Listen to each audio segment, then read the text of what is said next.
Now, to be clear, a 3-stream streak is not very impressive. I don't know why there's even an option to reveal that, or why there's a reward system for catching 3 streams in a row. Whoa.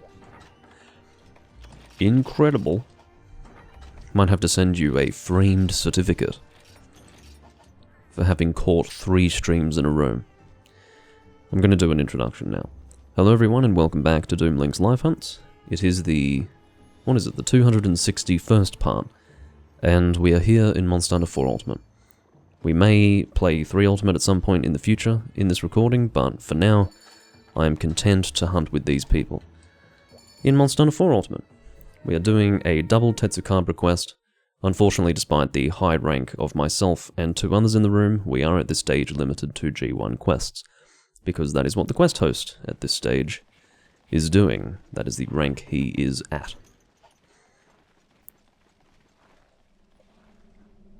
What's going on? So the guy in the chat is saying that he...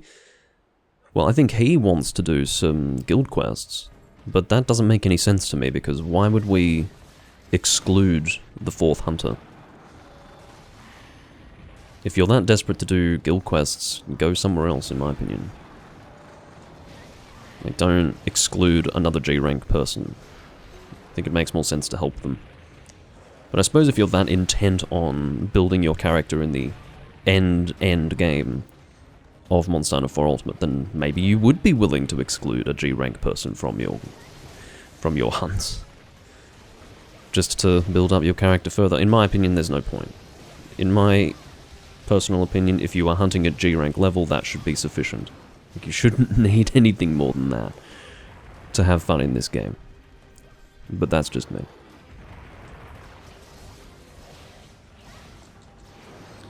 We've achieved our first poison. I feel weird that I'm on this slope. And you should feel weird for the fact that you're having to look at 2 screens. So I will fix that for you now. Oh, got the tail weak point here. Can't quite reach it with all of my strikes, for reasons that should be quite obvious. And there goes the first Tetsukabra. No real surprise that it took so little effort to kill it. It is one of 2 monsters, and it's a fairly weak monster at that.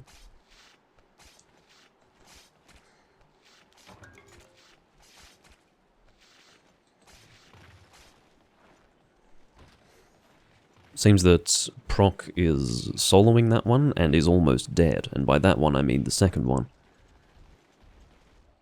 Hopefully we can get there either before he dies. Well, he's fully healed himself now, but it would have been very funny if he actually died to it. Probably sounds slightly unkind, but I'm just reporting the facts to you.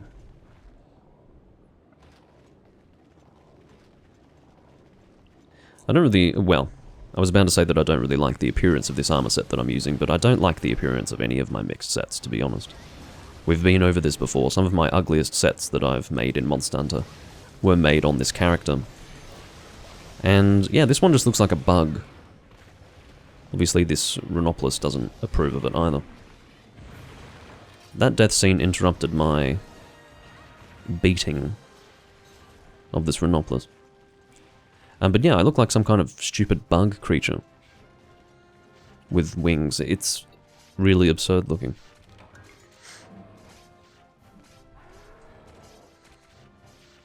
I see P-Berry mentioned the fact that I had kept the second screen up for the hunt. Thanks for mentioning it. I did remember it myself though this time.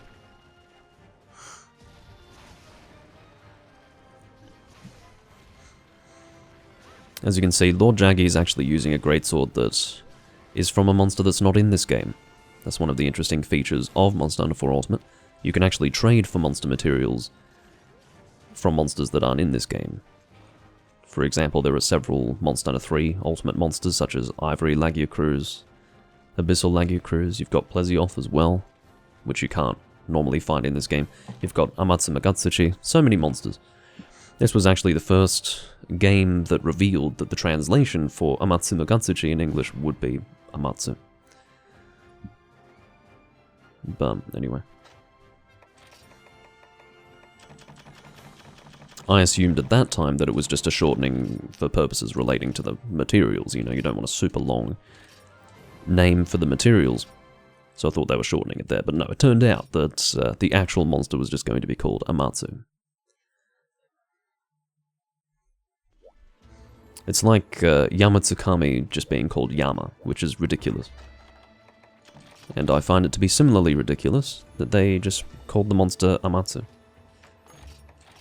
But that is a conversation I've had before, and I don't really need to be drawn into that again. Alright, so we've got 2 Japanese players, 2 non-Japanese. It's just great that people in 4 Ultimate and 4G can play together comfortably here.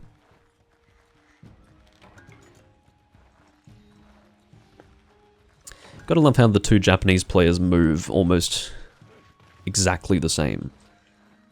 It's funny, isn't it? They come to a halt in the exact same place and then consume the Mega Demon drug.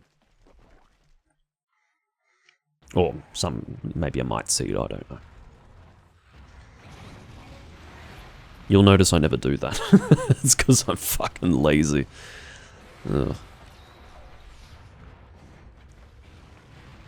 Doomlink the Casual Hunter. Possibly not the best connection, as you can see.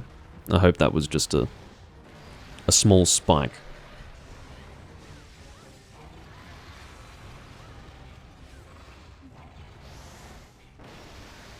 Have we got a double? No.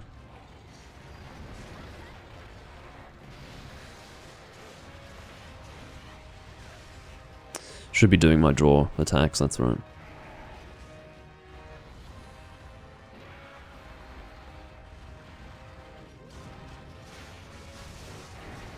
Managed to catch him on the jump back.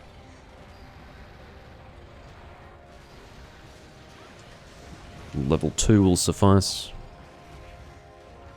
Or maybe that's still a level 1. When you get that first little charge amount with focus, is that level 2 or level 1? It's probably level 1, isn't it? It's probably still counted as a draw slash before that point, even with focus. And that really is the essence of my question. Does it change if you have focus or not? My guess is probably not. I think it is the case in some games where... Oh no, I think I'm thinking of bow, aren't I? Bow skips a charge level, I think. If you've got focus... That was beautiful. That was very nice. Very, very picturesque. Or, cinematic would be the term in video.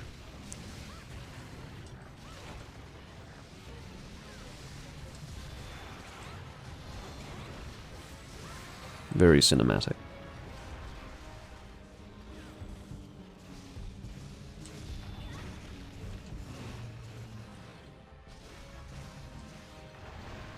Sadly, within range of that.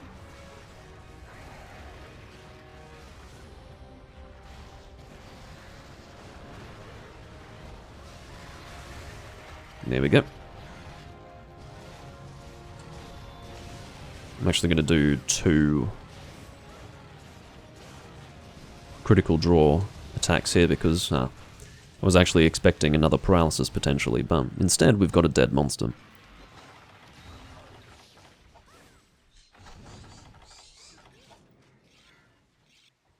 We've got some very aggressive charge blade users and some very high damage. 4 people. So this is the ideal scenario for a guild quest of this level. Got some very noisy birds outside.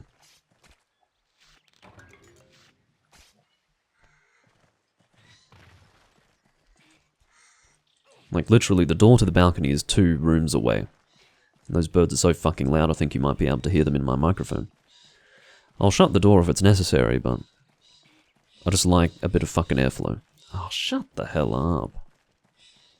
That's it, I'm shutting the door. That's absurd. That is just ridiculous. I'll be back in a moment.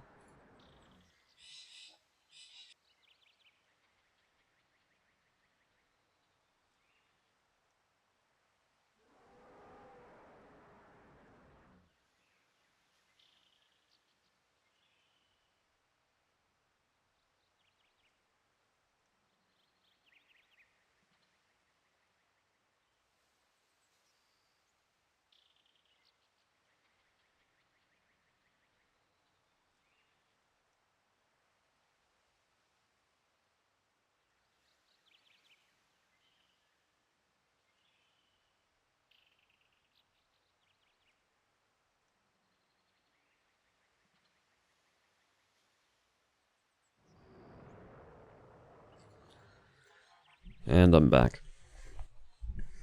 It's funny because not in my last residence, but the residence before that one, I actually had a tree that used to attract that same species of parrot. It must be said that I now have a neighbor who fucking feeds them, so can't get away from them, can I? Alright, I'm just getting my Wystone ready for when it's needed. As you can see, if I had high-grade earplugs, it would make life a little bit easier. Rocksteady is not as effective in this game as it was in 3 Ultimate.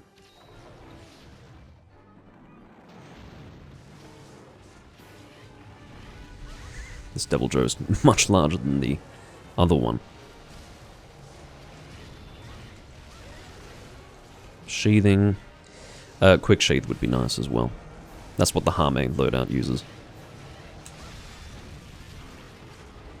Got a knockdown there on the legs, which is what we want. I missed my level 3, actually. I was a little bit too distracted by the fact that Lord Jaggy had back-hopped off the fucking ledge. It was very funny. I'll settle for a level 2.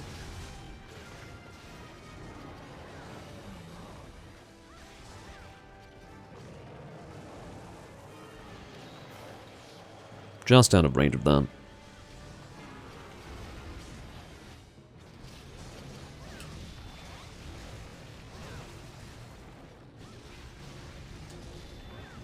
Still getting my criticals, courtesy of latent power.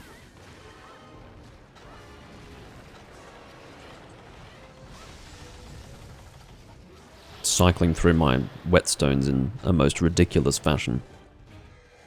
Or cycling through my items to get to whetstones in a most ridiculous fashion. I don't know how to avoid this without being in terrible danger.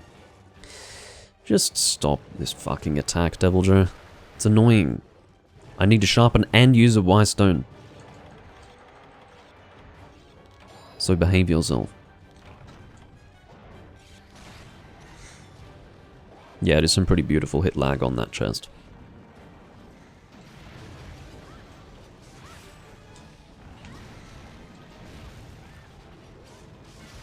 So yeah, I'll aim to roll through the tremor just so that I can stay close to him. It's the best way to approach this. Just for good measure, I'm going to sharpen that. Obviously not good for my sharpness, but it's a nice opportunity, though. We'll knock him out of Apex.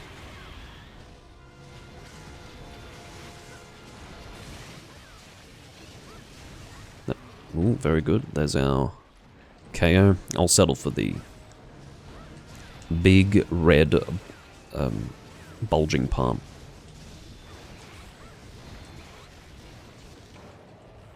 Good night. Very good hunt.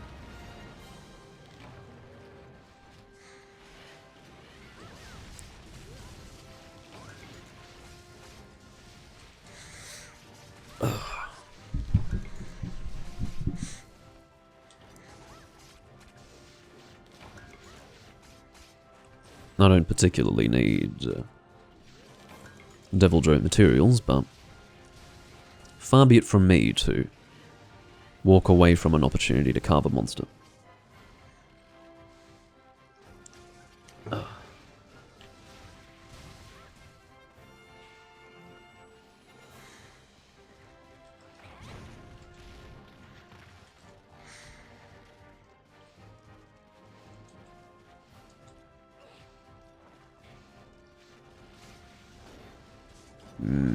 The thing that grosses me out the most about Devil Joe is how wide he can open his mouth. I showed it on my Discord, but in one of my screenshots, or sorry, for one of my thumbnails, there's a screenshot of Devil Joe opening his mouth practically like that, and it's really gross.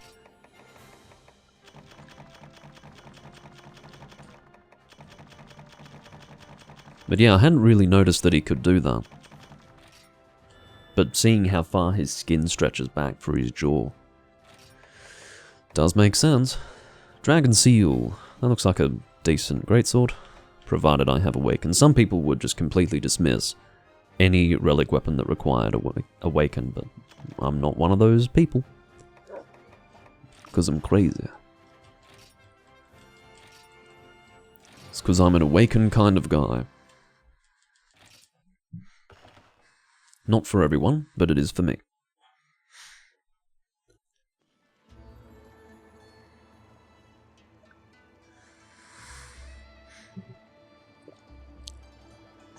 Yeah, I'll try to bring that screenshot up.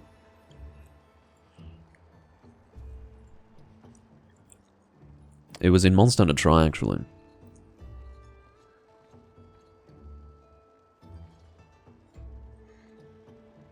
It's a very strange way of doing it, but I'll save it to my downloads and then try to open it up on the stream with... I don't know.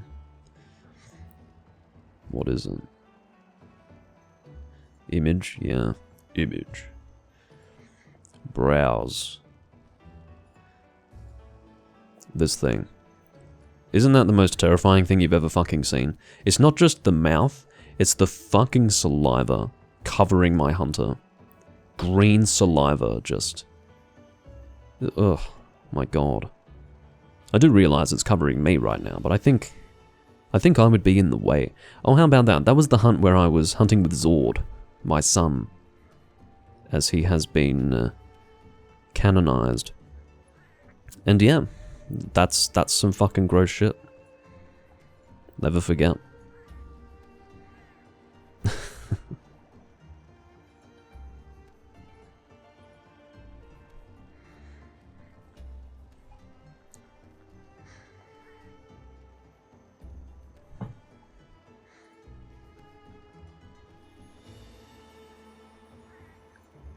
So every single time, see, this is what I think needs to be made clear. Every time a Devil Joe turns to bite you, that screenshot is what's going on, but it's so quick that you can't quite see it. So even though I'd been effectively watching Devil Joe do that for fucking 14 years, didn't really realize how disgusting it was to look at. Didn't realize what was actually going on, what I was watching. Oh, this is going to be quite an easy one. It's only level 129.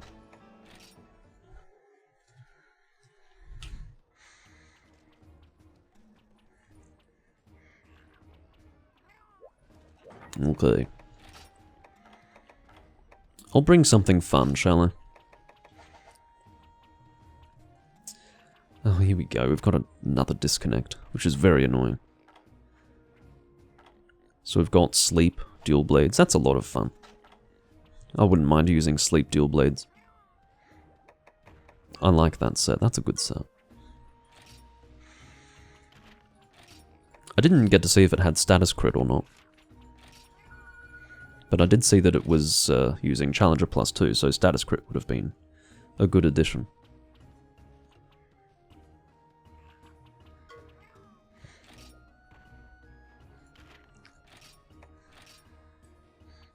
These disconnections make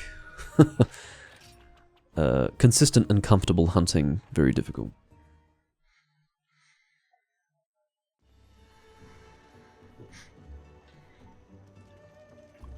Alright. We've actually got another person using a similar greatsword to mine. Oh no, that is me. Okay. That's good.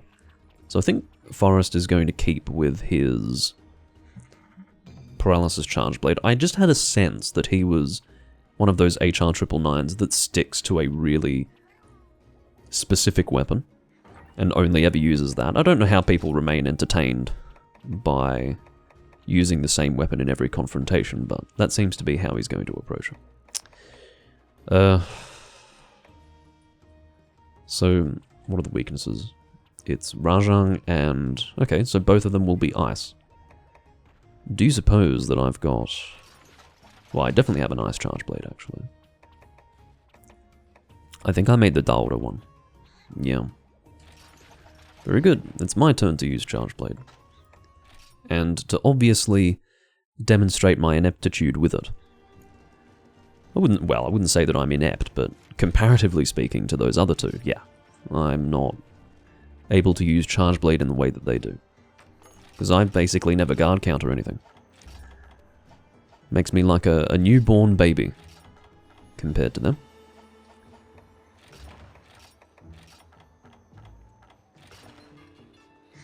Or guard point, yeah. When I say guard counter, I'm sure that's very clear as to what I mean. Turns out that I've misrepresented Forrest. He has changed his weapon from the Paralysis Charge Blade. He has also gone with... how about that? So we've got two people using... Oh, shut the fuck up. Let me mute Discord.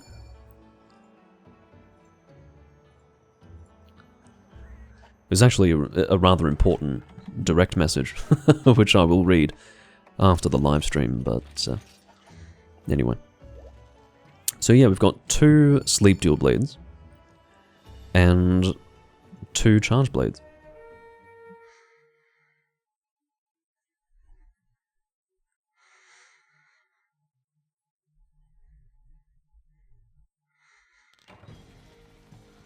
I'm going to ruin the flow of everything by actually gathering here. Do you know the reason why I do this? It's not because I need it in addition to my other materials for these quests. It's because I want to prevent the consumption of those other materials. You know, the ones that I obviously need to bring for every hunt. I would rather use these instead. That is the point. But yeah, this hunt will be done very quickly. Because it's only level 129 and we are pretty much geared for a level 140 confrontation, so...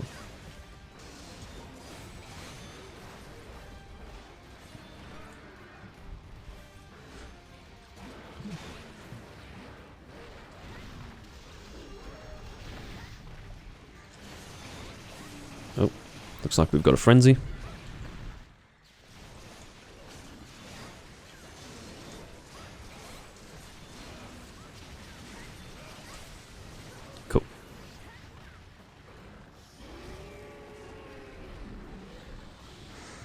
Is a good example of proc using a guard point for the raw and actually doing something, whereas I'm just guarding things.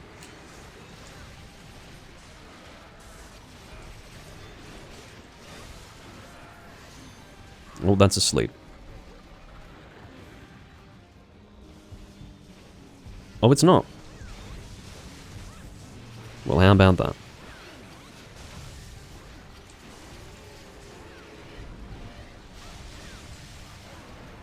There's a good KO. That's going to be asleep. Looks like they're not at all concerned. They're actually using it as an opportunity to increase the DPS of the team, not actually to get the multiplier off on the wake up. Which is fine, so be it. I'm a little frustrated. Do you know what? I'm going to use drive, because he's frenzied and he's fucking well armored, so I'll use my drive stone for this.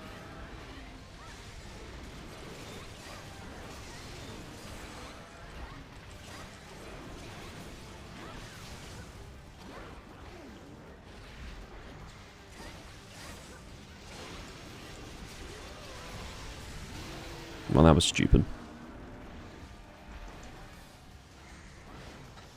No, he wasn't demon dancing by the time the sleep started. I watched the sleep completely finish in terms of its animation, and then he walked up to it and demon danced it, so... Unless there was a connection-related issue on his screen, I don't know. Yeah, you can see there's no desire whatsoever, yeah. Which is fine, I mean, there's nothing wrong with that, to be honest.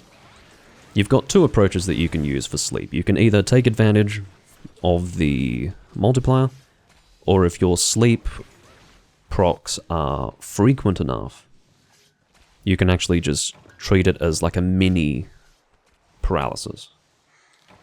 Because basically the monster will stop what it's doing, enter into an animation, and then the animation will conclude, and then it'll do a roar. Like, that's actually about 5 seconds worth of a monster being stuck in one place. So for DPS purposes, like with a really aggressive team, it's actually better to treat the opportunity in that way.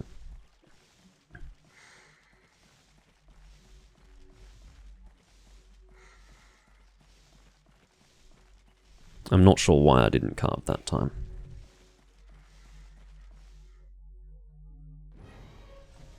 Oh well.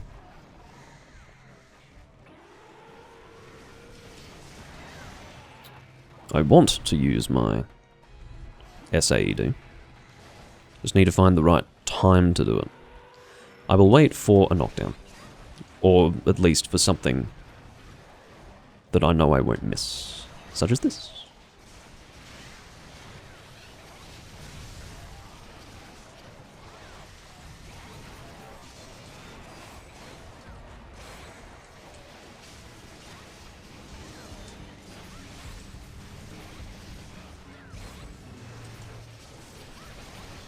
Ooh, I'd better sharpen up before doing anything else.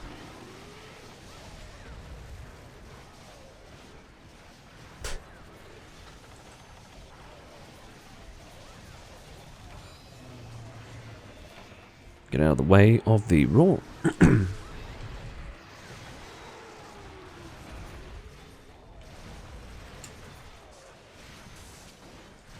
to be doing a whole lot of bouncing, I think. Might not go for the SAED just in case. I could have gone for it, look at that.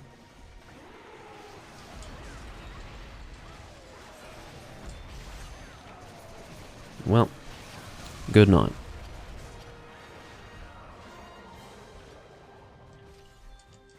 Furious Rajang, I don't think is going to come in a different size to standard Rajang. I think the sizing is the same. That is not the case, of course, for the Child of Destruction quest in Freedom Unite, where that is always... so that's the only version of Furious Rajang in that game. Well, perhaps not, I think... well, no, Twin Terrors I don't think in that game is Furious Rajang, it's just two Rajang simultaneously. But basically, that one will always be a set size, and that one's very large, so... that's the old Gold Rajang. But I'm pretty sure Furious Rajang, same sizes as standard in this game. Well, P-Berry, I could always be wrong. Apparently in Generations Ultimate, all of the ones that I was fighting there were quite large as well. Who knows?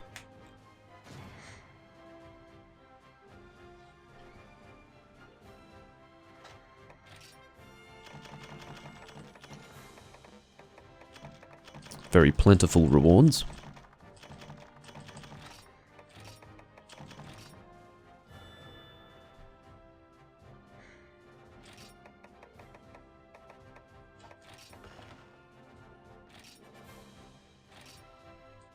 But yeah, that was a fun confrontation. I enjoyed that.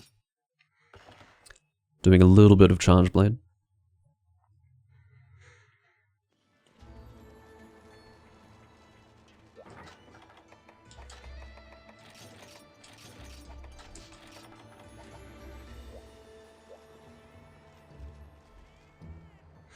I might actually go to the bathroom and get a glass for my next beverage.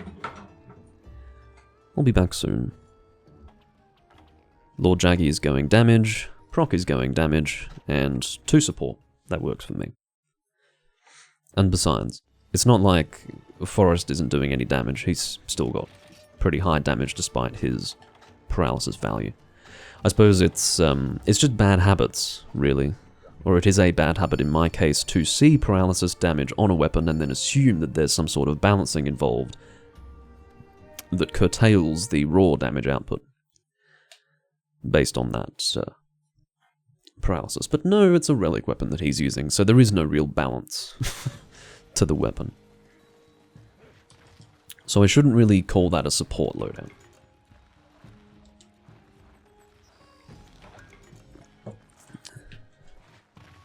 Okay.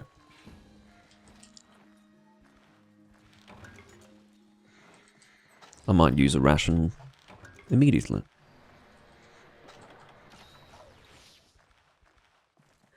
Yes, it is the same quest. It's because they like it, and it's effective. You can see it's not exactly the same monster lineup. Different, it is actually a different quest, technically speaking.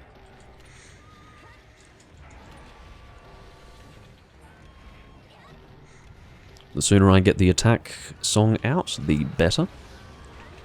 I don't know why I was trying to roll through that. But anyway. Look at that fucking attack! Seriously, what would you have me do? I guess stay on the ground. But you can see that very occasionally you can get completely annihilated. It just happens. And the one fucking quest where I don't get an easy max potion as well. How stupid is that? I've been getting them in almost every quest and then... wow. This is not good. The stars are not aligning today. Or at least not in this quest. Well, I was completely distracted by the chat.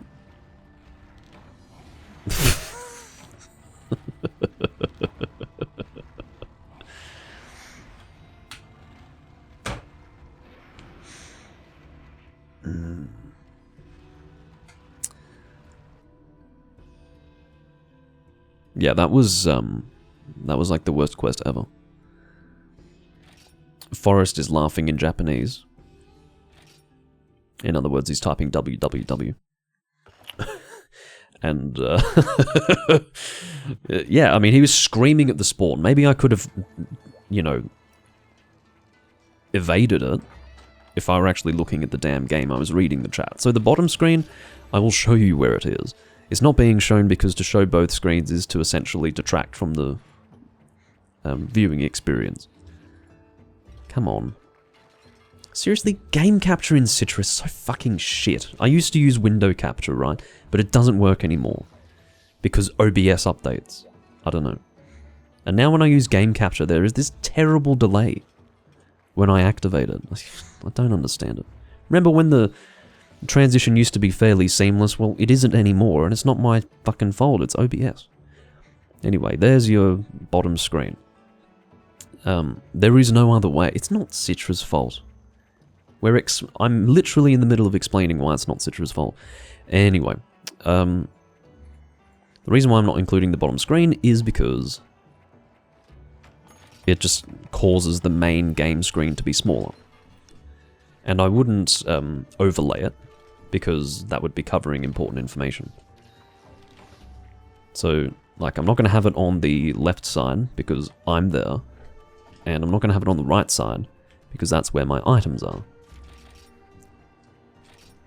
So, yeah, and I don't even think there's an option to overlay it. There would be, for recording purposes, yeah, but, like, I could record it and present it to you in that way. But again, it would look like shit, so that's why I'm focusing on this one screen. It's more immersive, and just better.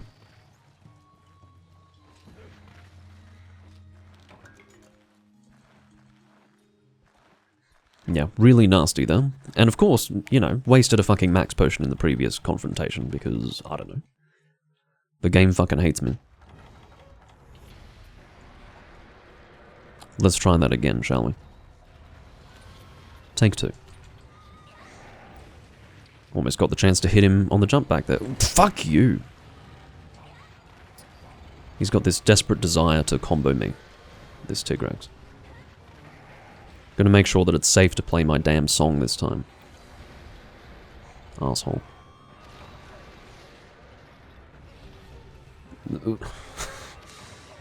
Happy to see that. I'll play defense as well. I don't know if it's entirely necessary. These guys are pretty under control, but I may as well do my support stuff, hey. Don't think I'm going to play the song this close to him. Is it safe to encore? It's not. That's why I fucking... I held off. Because it's easy to just encore because you're thinking to yourself, oh, the sooner I get it out, the better. But sometimes, especially in a fucking level 140 quest, better to watch and wait. or to observe. See if it is safe. Worked out very well in my favor.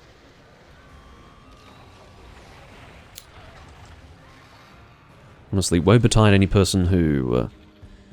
well, I've already said woe betide. Heaven forfend a man who chooses to encore in a level 140 quest with a fucking hunting horn.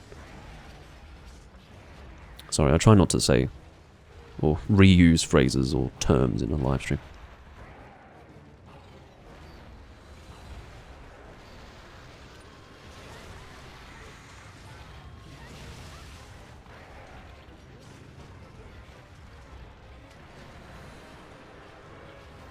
I've played my songs, so my passive fucking hell. Bit of support for the team. That was beautiful. That was absolutely spot on. Obviously he was keeping track of the KO build up there. That's why he moved for the head with such uncompromising confidence. Wow.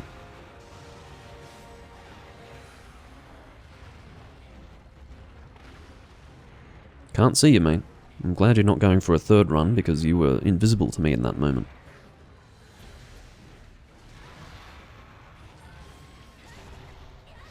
Oh. Have to do some more attack stuff soon, I think.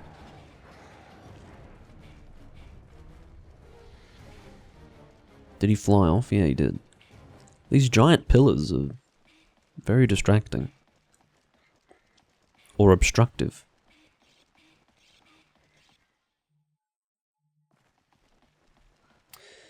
Is this a rare one? Must be a rare one. I didn't even notice. Yeah, it must be a rare one. Okay. Where's my beshackled armor? Oh, sorry, beshackled weapon. I don't care about armor. So distorted fragments are of no interest to either myself or anyone else. Same story with champions stuff. Maybe it's not rare. Whoa.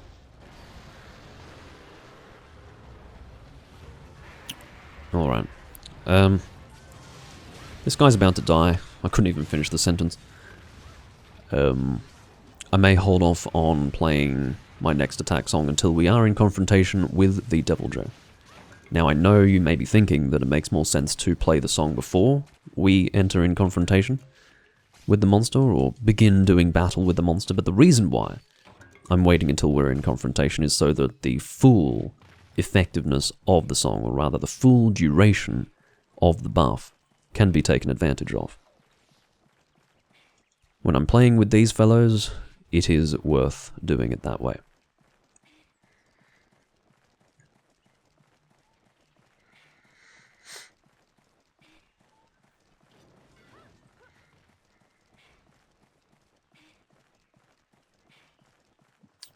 There's no reason why I can't queue up my music, though. That's one way to do it. We're going to pretend that that was entirely intentional.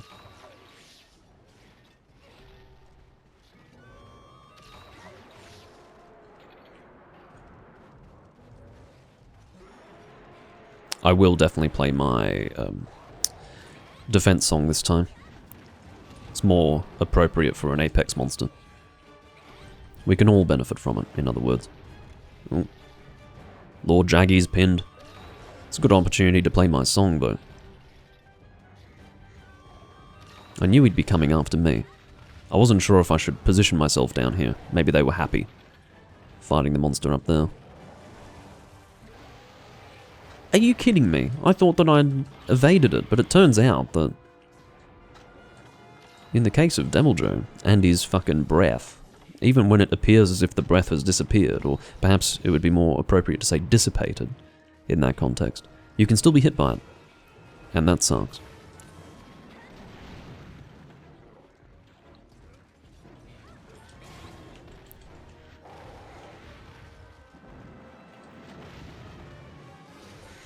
I do need to play self-improvement again. I shall do so. Get out of my way, Conchu.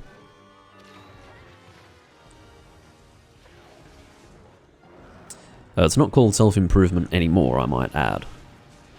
Just want people to know that it was once called self-improvement. I'm not just making up terminology to suit myself.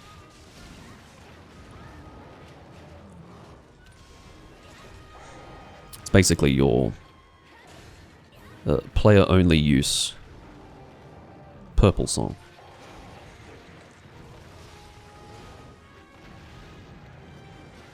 And that's why it's called self-improvement. It's because it's just for you. Oh, fuck off.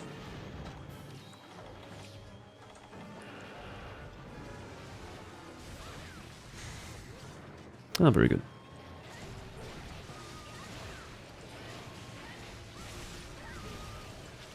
Try and get that up into the stomach. That's why I decided to do that attack. I tend not to do this attack. But it's got that sort of upward swing. Get it up into the weak point.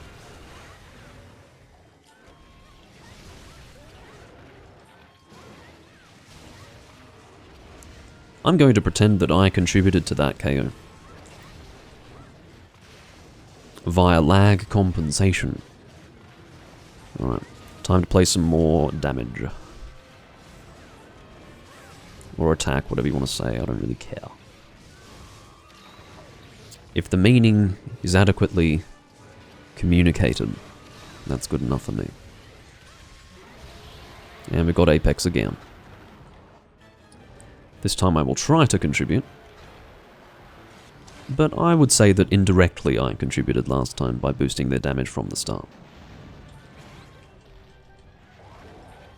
I do actually need to consume, or not consume, but rather use my Element Y-Stone in order to be able to get blast damage out on this Apex monster, so I shall do that as well. That's the confusing part of Element Y-Stone. There is no status Y-Stone.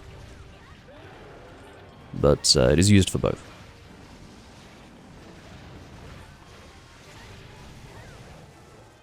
If I can get a blast... Oh, fuck off.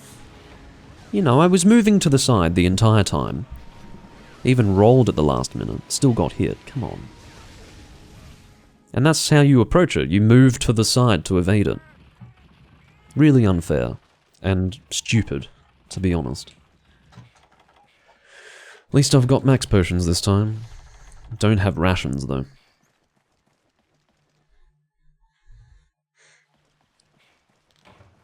Main objective complete. Well, I will pass on the carbs. Don't need them. I just want them. But I definitely don't need them. Ginger wine today.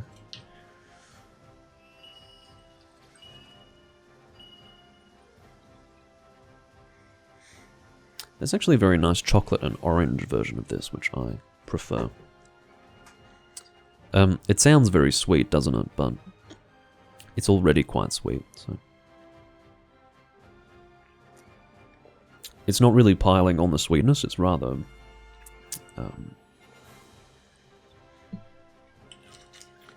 adding to the complexity of the flavors.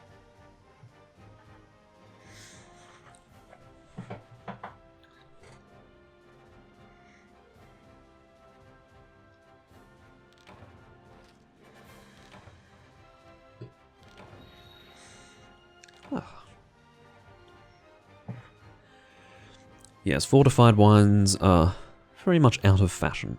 I'm sure they will be in fashion again one day. But I've always had a taste for them. Port and sherry and muscat and indeed ginger wine. Glühwein. Well, probably Glühwein is what they would say. Glühwein! Etc.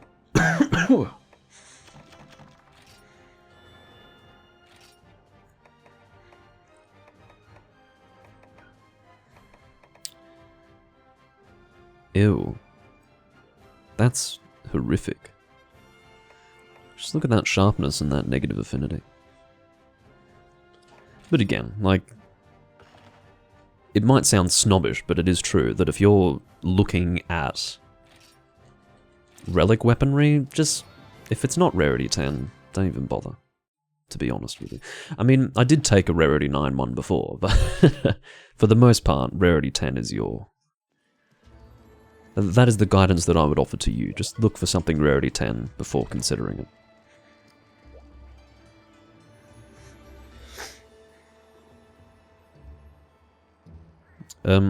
I feel like I have played with you, Dog Kamikaze.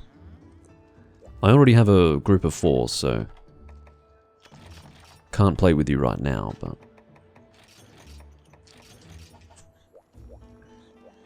If there is an opportunity later on in this recording, I'm happy to do so.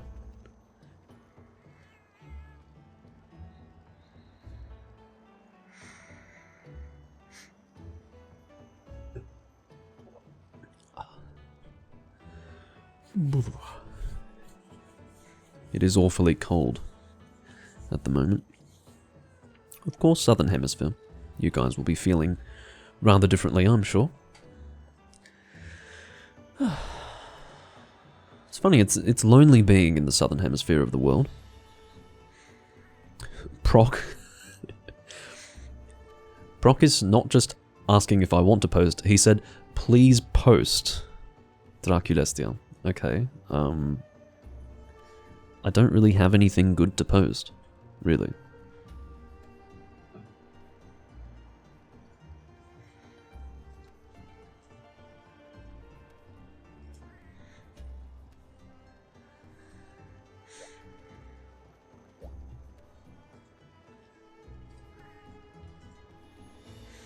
I'm just being honest, I'm telling them I don't have any good guild quests, so you guys can post. Like, really, I think they feel bad. They think that I'm being ignored or something.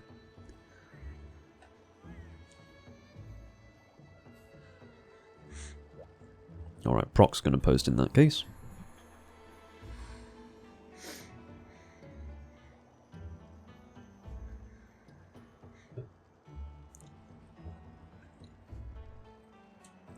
Do as you like. Quite frankly, I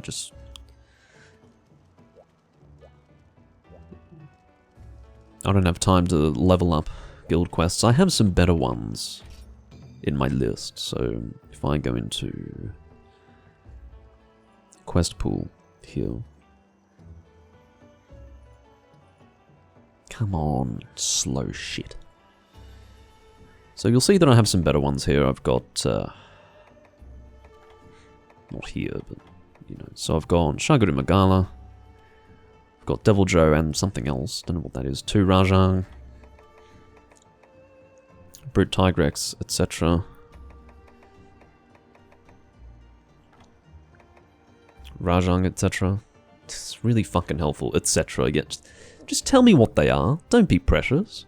I don't get a picture of the monsters in the quest from the list, so just fucking tell me, you know? It's extraordinarily unhelpful. Oh, let's make it a secret. No. What a joke. I'll stay with Hunting Horn, to be honest. Keep it simple. I've got sleep this time. Explosive Trapper. Increases bomb blast damage, bomb and trap setting speed, and combination success rate. Well, that's a pretty good combined skill. I will eat for Exchanger, actually.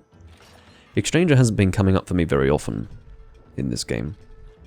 I think that's just bad luck. I don't think it speaks to the likelihood of it appearing.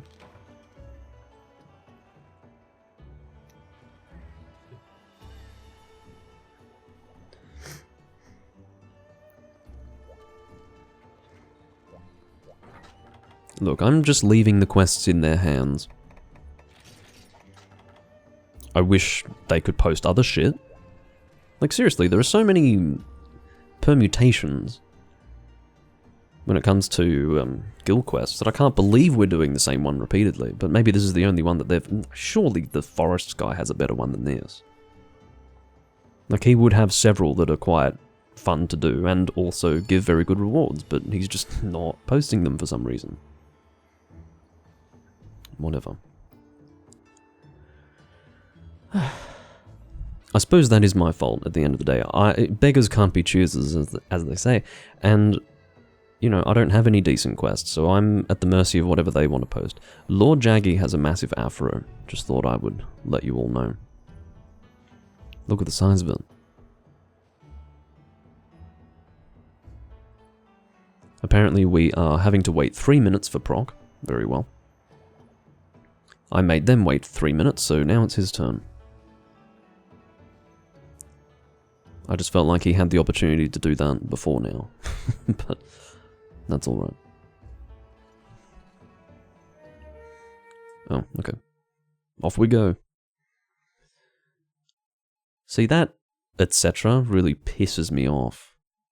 I wouldn't mind if you gave the information somewhere else in the quest pool. Like, what a stupid design. You're gonna write etc. when there's only one other monster? What are you talking about? If in the quest pool list, I have to, you know, find the information somewhere else, like it's not immediately obvious, then you're taking the piss, Capcom, to be honest. If it's visible in the picture, but I can't see the picture in the list, then there's a problem. It means your game design sucks.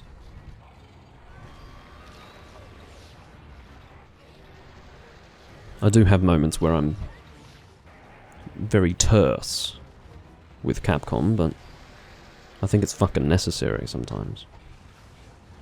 Because that's just stupid. I can't think of any guild quests where it's 3 monsters that you're fighting. Expeditions, yeah, but not actual guild quests that you register, so why put the etc. in there? Just specify what the other monster is, and stop being precious. Stop doing things that make no sense, Capcom. Desist in this stupidity.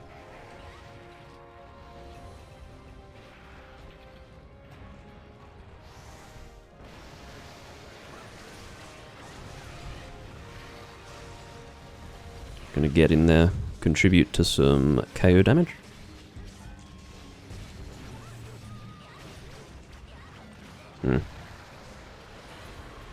Oh, I do have raw resistance with this set. High grade earplugs, there you go.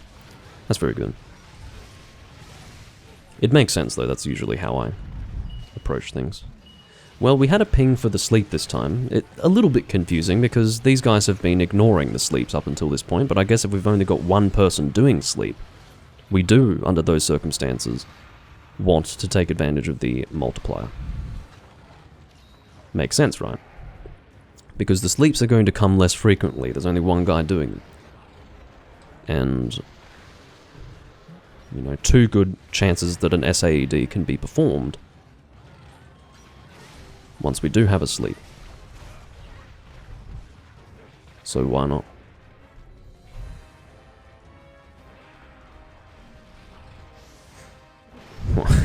How do I deal with 35-degree weather? I don't. I keep the hell away. I stay inside. Wherever possible. I fucking hate hot weather. 35 degrees and above, I can't stand it. I will never understand the people who can comfortably live a life. What? Have we reached... How are you already here? Isn't it like 5 minutes when you appear? I don't understand. But whatever. He's here already. Apex Devil Joe has arrived. And he's really hungry for me. Whatever. It's rare, so I'm gonna mine.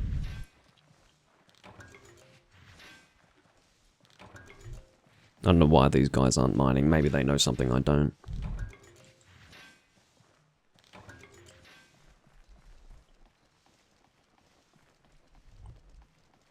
Yeah, high humidity is what makes hot days particularly unpleasant. I have to say that that's probably what I suffer with. It's... Well, do you know, when there's high humidity, it's not just heat. It's when it's cold as well.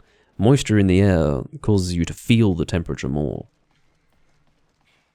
So, obviously with high humidity, your sweat won't evaporate as much because of the amount of actual moisture in the air. And then on cold days, the moisture in the air will also separately be subject to the cold conditions, which then worsens the actual cold that you feel. So humidity is the killer. It's not so much the temperature. Obviously, at a certain point, like at a certain threshold, the temperature is relevant. But, you know, I've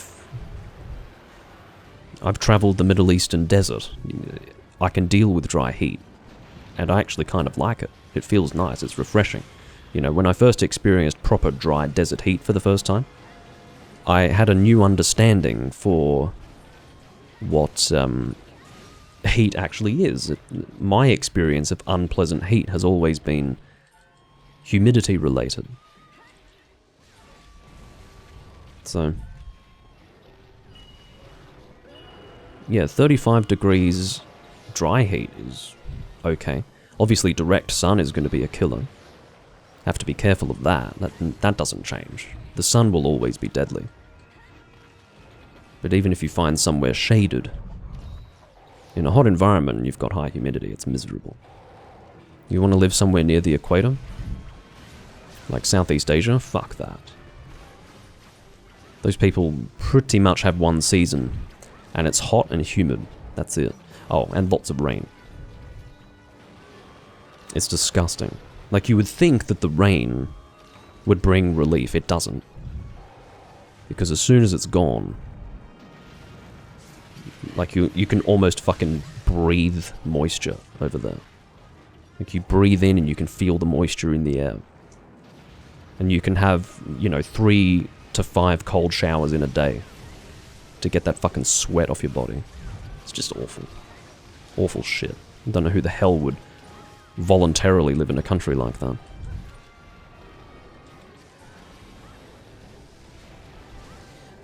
Dog Kamikaze, I'm gonna ask you to stop asking for help in my live stream. You know, this is not a charity. This is not me going around helping random people. This is me playing the game and hunting with random people. If those two things align, in other words, me hunting with people and you being helped, like if those two things align, great. But, you know, when you just mindlessly type, help me with this quest in the chat, I'm not going to help you with it. I've got a group of 4 people, I'm conducting a live stream, so I don't know what you're trying to achieve. And just for context, for those listening and do not have access to the chat, he's been in the live stream for the last 25 minutes on and off asking for help, so, you know, my advice would be don't bother. It would be much more efficient for you to just join random rooms and hope that one of them will eventually help you, rather than sitting in my bloody live stream. It's a little bit concerning. Got flinched at possibly the worst point. There we go. The monster is dead.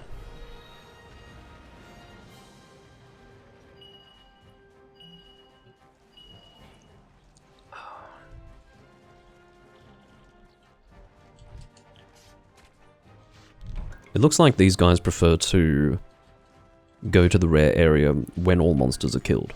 I tend not to do that because, depending on the locale, you might not be able to get there and actually make proper use of it with the time that you have available to you at the end of the quest, but I understand why to them it makes more sense to wait until everything's done. That's quite funny. So he's got a relic weapon which uses the Giganox appearance, or Giganox skin, for the weapon, but it's actually dealing sleep damage, which is funny. You can have paralysis and poison damage with the Giganox weapon, obviously the paralysis being baleful, but you can never get sleep in normal circumstances.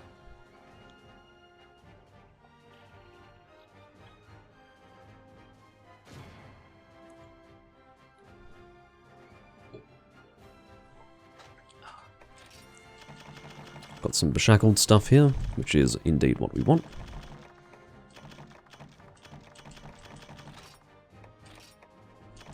Definitely need some Zenith Wyvern Gem large. Those are useful. Interestingly, that has, I think, the same stats as another Fire Greatsword that I took, except this one doesn't require Awaken. I may compare those. I have to tell you that I'm not keeping track of the stats of good relics, and also the stats of relics I already have, to know if it's worth taking or not. Sometimes I'm completely out of the loop with that. And now is one of those times. I've just got no earthly clue what's good or what's not good. And perhaps, the way things are going, my advice to avoid anything Rarity 9, as opposed to Rarity 10, might have been really quite stupid. But anyway. Let's see what we got. So, yeah, hurry up. So that's what I took before. Oh, okay. So it's a difference of about 200 raw damage. So you can see that one is 1440 with the Awaken. It's funny, isn't it? And obviously the argument could be made. Well, no, this is actually I'd say this is better in general. Of course, the argument can be made that if you don't take the time to get Awaken with your armor set, it'll end up being better with whatever skills you can get instead of it, even with the loss of raw damage. But do you know what? I actually think this one's better. Now the question is that better than this? I would actually say that it's not. A, you've got 1,000 fucking element. B, you've got a big chunk of purple, which is obviously going to be, like I say all the time, your sharpness has a multiplier for both attack and also element. And it's, you know, proportional to the color. So if you've got purple sharpness, you're looking at a very, very good multiplier result. If that's in conjunction with 1,000 fire. Yeah, I can't really walk away from that, can I? That's a beautiful weapon. Now, obviously, if the slots are important to you, you would use the other thing, but I'm not really that into slots, usually. Dog Kamikaze, there is no quick answer to that question. The question was, what mixed set do you use? A lot. This is the one I'm using now, if that's the question you're asking. As for other ones, well, that's tantamount to a request to see every single one of my armor sets. So, when you ask the question, what mixed set do you use? My answer is yes.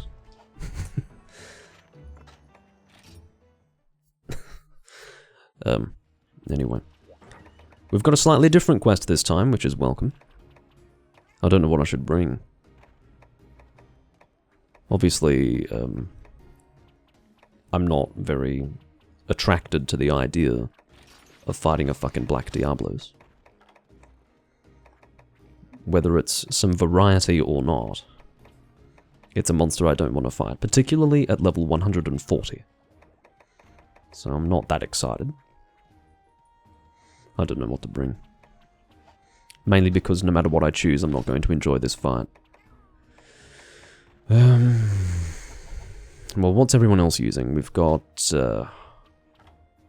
just that, I guess. Not a great choice. This. Yeah, so that's pretty much the Hame. Devil Joe Greatsword set. Now,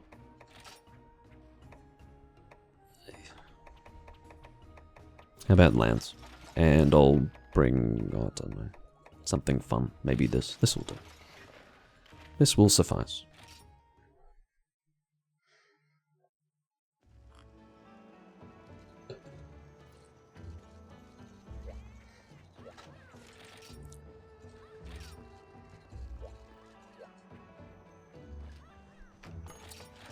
They are patiently waiting for me. I apologize for keeping them waiting, really.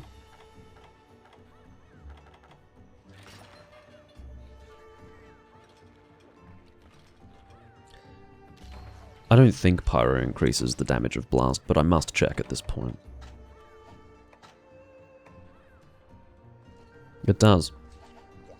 Well, I'm glad I ate for it. I had a feeling, but I wasn't 100% sure. Because it's, in my mind, it sounded a bit too good. It sounded very effective. But, yeah.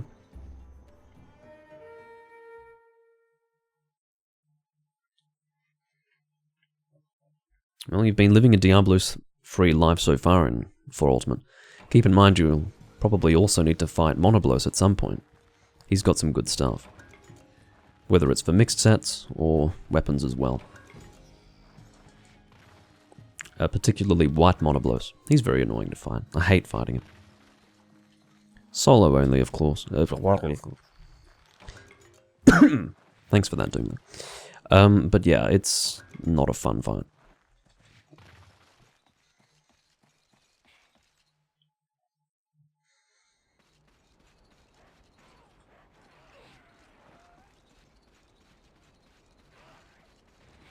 Okay, Black Gravios is actually one of the worst fights in the series. 4th generation Black Gravios can fuck off. He is very expertly designed to be as unpleasant as possible. I would even say that he's more annoying than Black Diablos. Proc is already dead. Okay. Let us not be perturbed. We need to get in there and break the apex mode, or whatever you want to call it. Stop it. Don't have my counter on 3 hits, unfortunately. Okay, we knocked him out of it, but do you know what? I'm going to play it smart and focus on healing. After all, we've already had a death. We've only been in combat for about, I don't know, 30 seconds. And we've got 2 monsters to kill. And one of them's fucking annoying.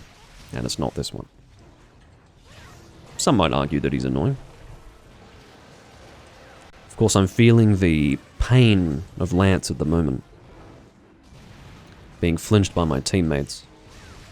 Almost endlessly. Might go for the tail, seeing as though it's right here. And also, with the understanding that if I attack closer to the body, I'm very likely to be hit by teammates.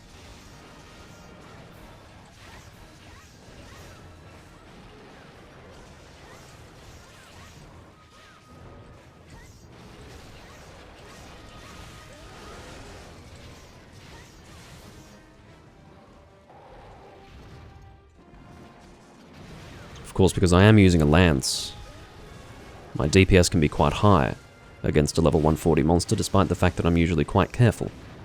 Managed to evade that, thankfully. Again, that was a situation where I had already done my 3 thrusts, so I couldn't exactly counter him. Oh god.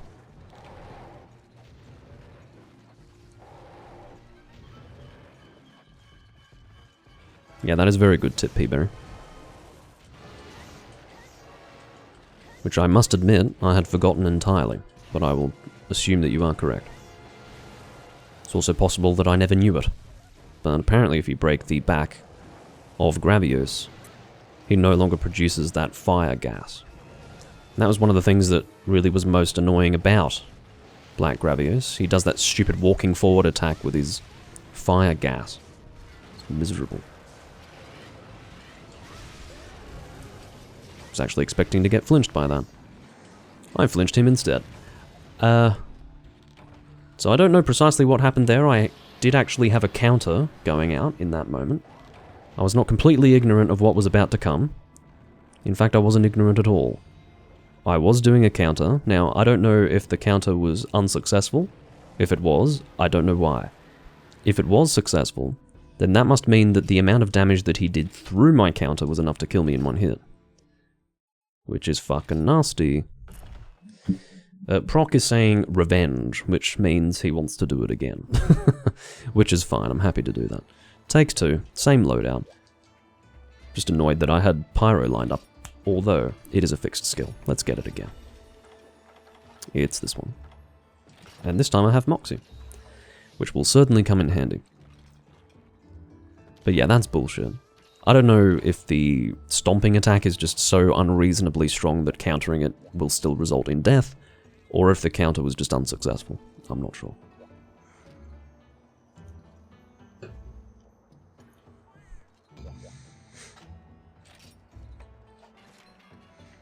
like how it says hunt one Devil Joe, etc. And he's the second monster in the lineup. Sometimes you just have to wonder about Capcom. Like, who are these people who make these decisions? And, you know, you ask the question, what fucking alien species do they belong to? From what planet do they hail?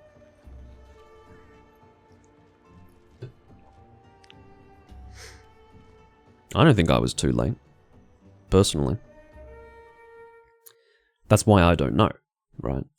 It's because the timing of it was perfectly fine. I'm quite familiar with the timing of a counter with a lance, and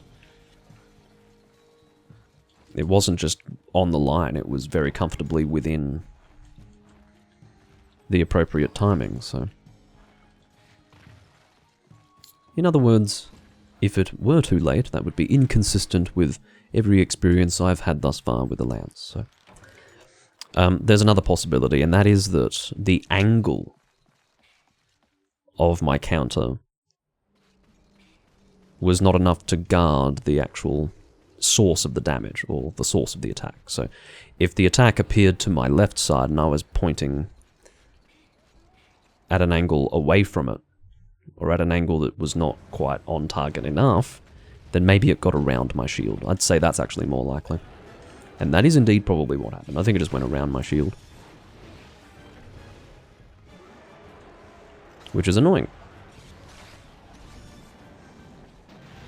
Ugh, that's nasty. Glad I wasn't on the receiving end of that shit. Now, I guess that's my fault, isn't it? I was very, very convinced that I'd be able to clear the jaw. That's one of those things. When you've got that attack coming out, you just have to either get out of the way of it or get under the jaw, and I was pretty confident I'd be able to clear it, but apparently not so.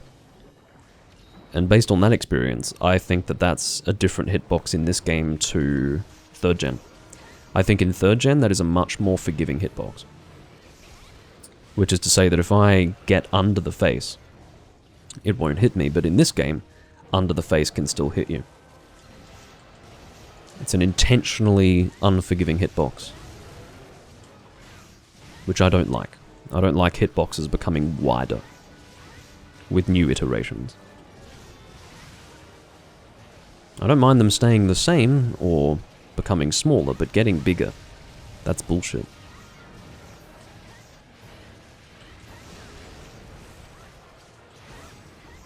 Or so I have declared. That time I was too late with the counter, unfortunately.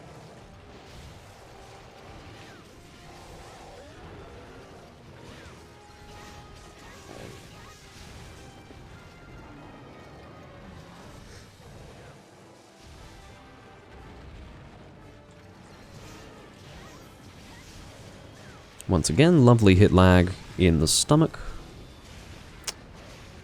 God forbid I can do any fucking damage. Jesus. But that is the lance experience, you know. When you equip a lance, you are submitting to that scenario. You are submitting to the fact that if you're standing near team, you're not going to be able to deal any damage. It's unfortunate, but it is a reality.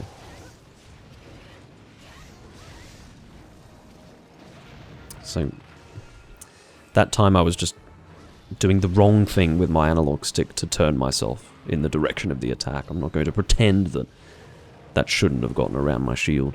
I just don't know what I was doing with my analog stick in that moment. I had every intention of turning around, it didn't happen. We shall move on now.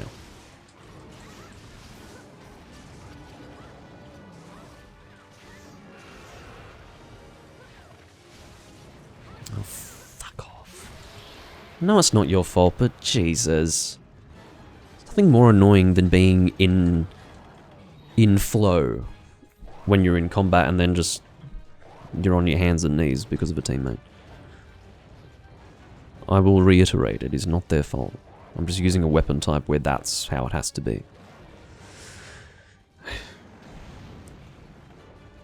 Alright. Have to find a safe moment to use my Wirestone.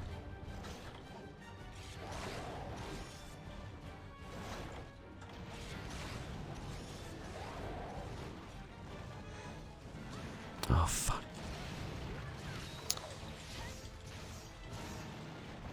He's digging.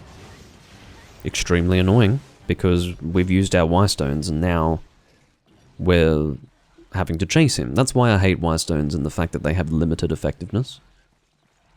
I think it's a stupid system, and this is precisely why. If he leaves the area, we are losing precious time. And then, if we run out of all of our Wirestones, guess what?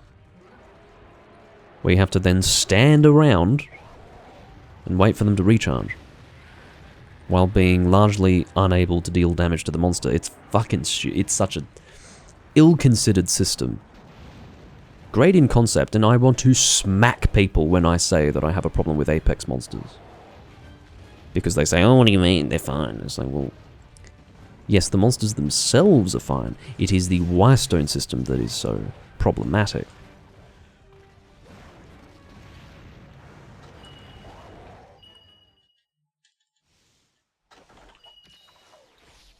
I might get rid of my frenzy with this. Well, I guess it doesn't get rid of it, it just brings it back to the... Oh, fuck. Again, I'm hoping that they were able to knock him out. No, they were not able to knock him out of Apex mode. So now what? We're going to be attacking the legs, I suppose?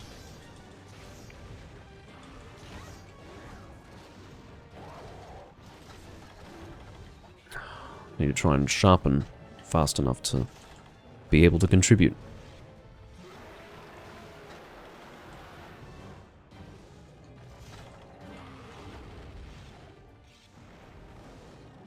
Did you see that? What the fuck? I'm sharpening, Brian. And he's dead. Well, thank God for that. I'm sharpening, minding my own business. And because the monster is flailing his body around, pushes me off a ledge and then cancels out my sharpening. What a joke. What are you doing? I think the fight's over, mate. Oh, he's probably getting his files up. Sorry, that was an unkind assumption to make of an HR 999. That he's paying so little attention to the confrontation that he thinks it's still going on. Proc is disconnected.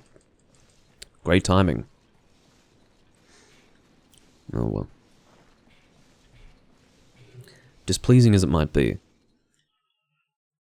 it's better that it happened halfway through rather than at the beginning. Proc says, sorry, I'm out. Maybe he abandoned. Maybe he ran out of time to play.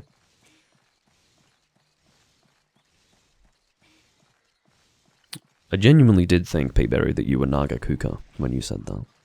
I became very confused. Oh, what the fuck is going on? We've had a proper disconnect now. Okay. Well, that's unfortunate. Looks like we are not destined to fight this fucking monster after all, which is fine. I can live with that. I'm not going to be kept awake at night because I can't fight a level 140 Black Diablos. I don't know if he left because the first guy left. The first guy, I think possibly intentionally disconnected, but he did abandon. No, see, that was me disconnecting the second time, which I think was caused by Proc leaving. I think there was a failure of host migration though. Oh well, they're all out. So that means I'm out too. Let's see if there is another room for me to join. And remember, when this happens, there is every likelihood that I may change to Monster Hunter 3 Ultimate. We will see how we go. I'm going to try for Ultimate first, though. If I come across a room that I can't immediately join, they're HR7, that's probably okay. Although, do you know how many rooms I've joined where they're hunting at HR7, I help them kill Ukanlos 3 times, and then we get to G1, and then we start doing the G1 key quests. I have actually done that exact thing. I have been in that exact same scenario about 4 times. Now, when I say 4 times, that might not sound like a lot, but when... Like, this has only been since the 3DS server shut down. Like, this has happened 4 times where I've done the HR7 stuff, and then the G1 key quests. I'm sick of doing those fucking G1 key quests, and guess what? I'm also sick of fighting fucking Ukanlos. It's all well and good, but, it does get boring. I'm gonna look for an alternative room, because I can't fucking bear to do Ukanlos and those G1 key quests again. It's like fucking Ketchawacha. No, sorry, it's Celtus. It's Desert Celtus, Ash Ketchawacha, Berserk Tetsukabura, and then, you know, so on and so forth. I'm so sick of it. Like, normally I can't remember key quests in any scenario, but I can bloody remember those ones. Alright, going through the servers and players, hoping that there is a room for me to join. There's a lot of people playing at the moment.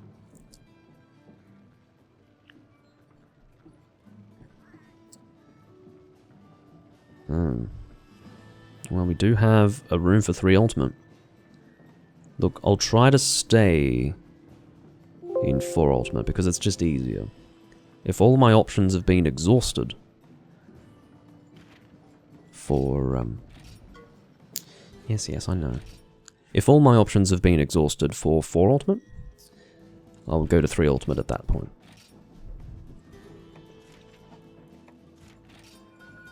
Can't join that room. Or it doesn't exist. Let's give 3 ultimate a try. Let's see what's going on with them. I'll have to make sure that the capture is okay. Yep, capture's fine. Let's see what these 3 ultimate players are doing. Sorry for the system noises. Can't really avoid that. If I want you to be able to hear the game, you're going to be hearing the system noises that are generated by me doing things in the Citra emulator. That is the reality. Oh. Who have we got? Brilliant. They are in G rank. The vast, vast majority of the people that I come across playing online in this game are hunting at, you know, between HR6 and HR break. So, there you have it. Here we are in Monster Hunter 3 Ultimate. And we've got people. How lucky am I? I'm almost always having to fucking wait for people. Almost always. I've been so lucky this time around. And you know what?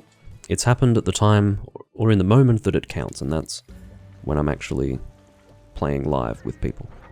It's very annoying to have to wait when I'm live. Alright, let's do some... What should I do? Well, high gradient plugs is what I need, so let's bring this. And then Elatrion Revolution, or whatever it is. Alteos Evolution is what it's called in this game. Sharpness plus 1 does not work, so perhaps I have an alternative. I know I have the Epitaph Blade in this game, but... don't know about that. Don't know about using it. Epitaph Eternal. Yeah, it's looking like that's what I'm going to use, actually. At least my... yeah. That's just...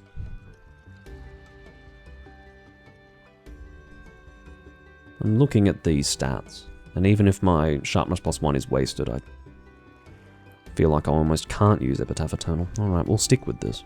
It's a bit of a waste.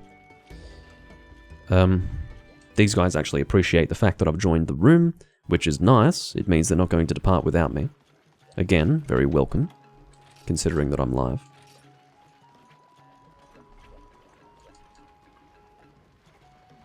Yeah, I feel like doing a longer stream. I'm not going to do that much more. Probably another half hour or something. And if we're doing Diamoralis, that probably translates to 2 hunts. Maybe 3 hunts, we'll see how I go. But that is becoming a theme for... How did I still miss fucking Exchanger? Ridiculous. But yeah. Am I full with this stuff? I'm full. I'll sell those. What was I going to say? Yeah, it's becoming a theme for my 4 Ultimate recordings that I finish up with 3 Ultimate. I hope those of you watching the VODs are enjoying that. Obviously, you have to get used to the change from 60 FPS to 30, and I can assure you that I have no choice when it comes to that. Like, that's not because my setup sucks, or because I've done something wrong, or because that's what I've chosen to do. This game does not run at 60 FPS. It will crash immediately. So, well, not literally immediately, but certainly before I can get online. So, yeah, it's just the way it has to be.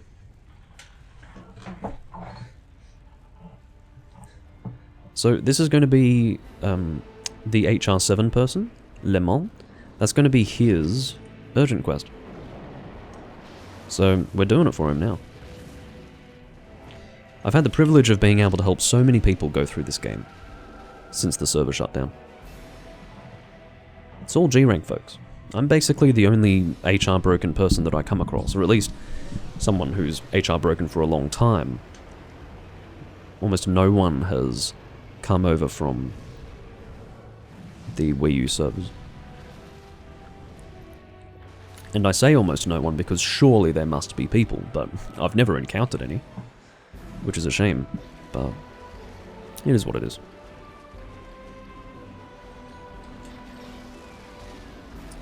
We're all going to pretend that I do not have sharpness +1, and that it is not currently blanked out. It just feels awful. I feel not very well optimized when that happens. Just trying to get out of the way of meteors. So I'm just going to go down to the smelter, deal some hits there, and then go back to the chest.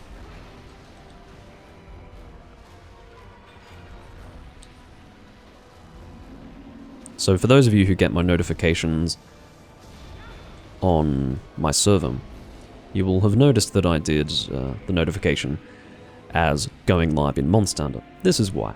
It's because it's usually not going to be just for Ultimate. But it's good. It's better that way, because otherwise I'd be stuck playing with those low-ranked people. Well, lower than G. They were high-ranked people.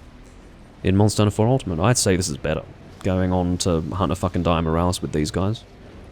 And what brilliant timing. Just in time to help this guy with his final urgent quest of the game.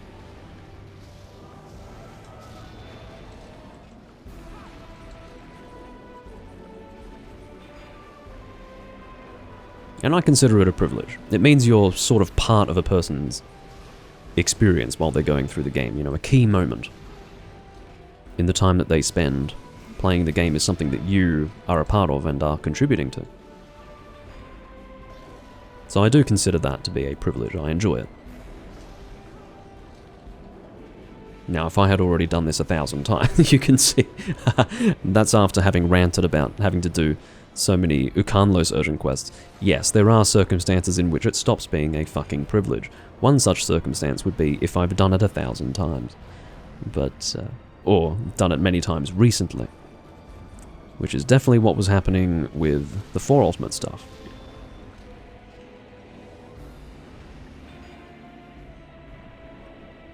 Alright. I think he's going to start heading to shore. As you can see, this is what's annoying about Greatsword underwater. You are constantly out of range. The rule for me, you have to be physically touching the monster when you start your Greatsword charge, and even if you are, by the time you conclude your charge, you may still be out of range. It's just so easy for monsters to move out of range underwater. It's because in most cases they're basically swimming, floating around. A monster walking on 2 legs. I mean, this one's walking on 2 legs, but he's very big, you see. So that means small movements will translate to him getting out of range very easily.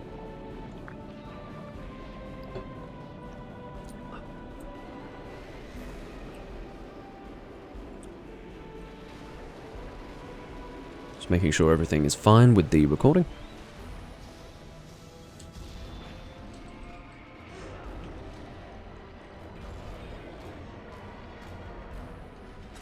But yeah, this can be a challenging hunt when you come to it for the first time.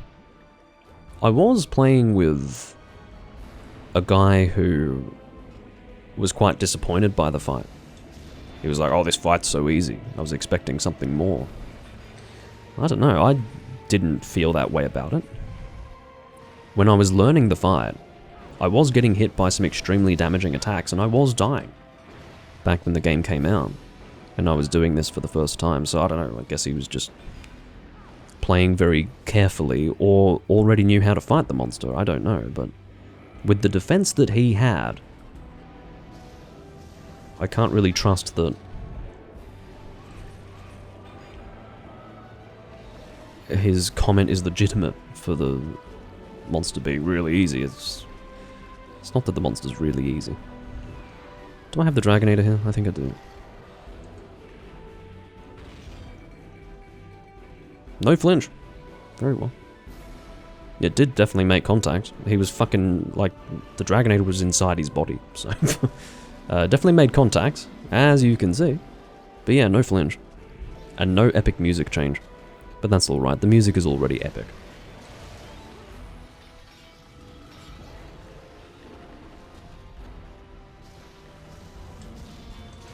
There's a guy who's joined us who is playing Double Cross and is saying, Hola! And I'm wondering, do you have any intention of, like, not playing Double Cross? And maybe instead playing 3 Ultimate, or, like, what's going on? We get a lot of Double Cross players just turning up in here. I don't know if it's because they don't check to see what game we're playing before they join, or, like, what they're playing at. Because they almost invariably join and then leave, so I don't know what that's about. I'm not familiar with Drill Dozer, the Game Boy Advance game. Don't think I've heard of it either.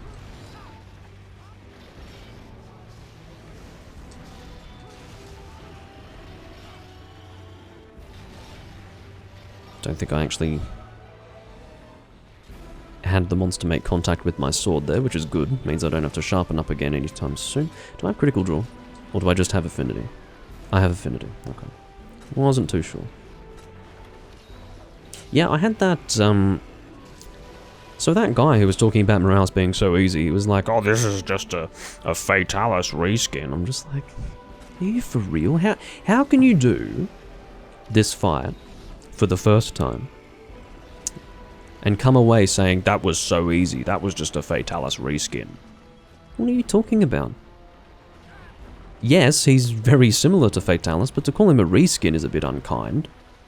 He's a volcano monster. And is also amphibious. It's just strange to me. It's like, well, why are you playing this game?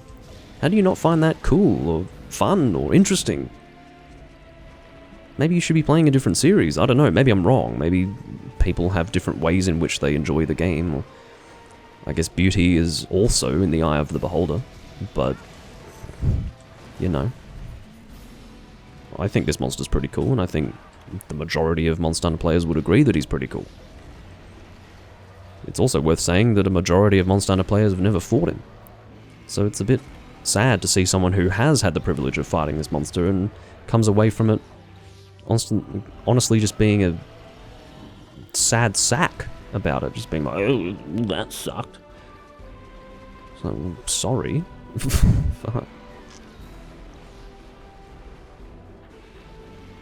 But yeah, calling him a Fatalis reskin is very unkind. I've said words to that effect before, but not in a pejorative sense. I wasn't saying reskin to sort of talk down the monster. It was rather, if I ever did use that term, it would have just to describe the similarity, but he is still very different.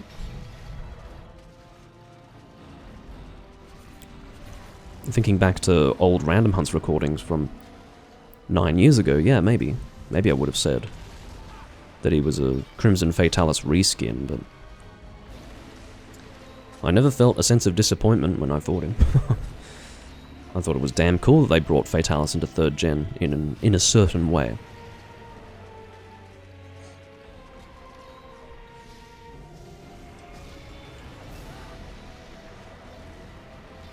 God. Fucking hell. Dangerous. Danger! Big body hitting me by moving around. As you can see, even with endgame defense, I'm losing a decent amount of health. 662 defense is not the highest possible defense in the game, but it's definitely what you would expect of an endgame G-rank loadout, and a lot of people who fight this monster do not have such a loadout. And I don't know if that guy does. I've got no idea. But, I'm talking about Le Mans at this point.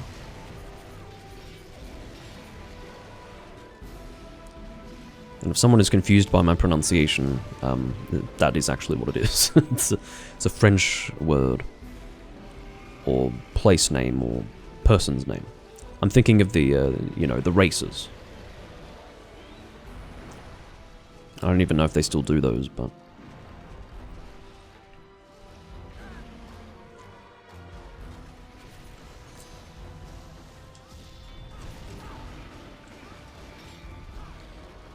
No, it's because, in Leet speak, Peaberry, a 4 is an A. So it's not in place of an O. It's Le Mans, which is pronounced Le Mans. So, yeah. Unless the guy is actually stupid and thinks that a 4 is in place of an O. But of course we all know that in fact, a 0 is in place of an O.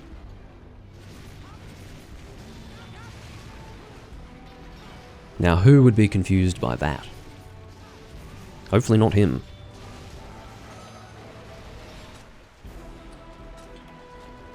So he's gone in the water a second time. If we were so inclined, we could actually take him into the corner and Dragonade him. That is unless the Dragonators are actually synced, which is to say that if we use one, the other one also has a cooldown. I don't know. One of the reasons being that almost no one uses the Dragonator in the corner. In fact, I am happy to confess that for the first year or two of me playing this game, I didn't even know that Dragonator existed. It's because this is a pretty big underwater area. It's very dark, but there's a ruinous structure over there. There is actually a Dragonator over there. And it can be used, but it's kind of annoying to bring the monster all the way over there. So most people just opt to fight him. And then, of course, there's a percentage of people who don't know it actually exists at all. I've probably only seen it used on camera once or twice. Or shown it being used on camera once or twice.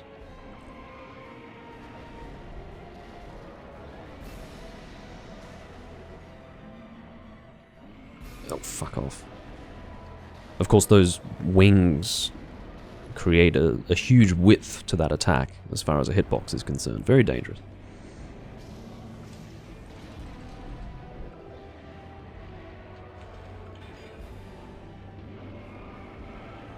Oh, fuck, no.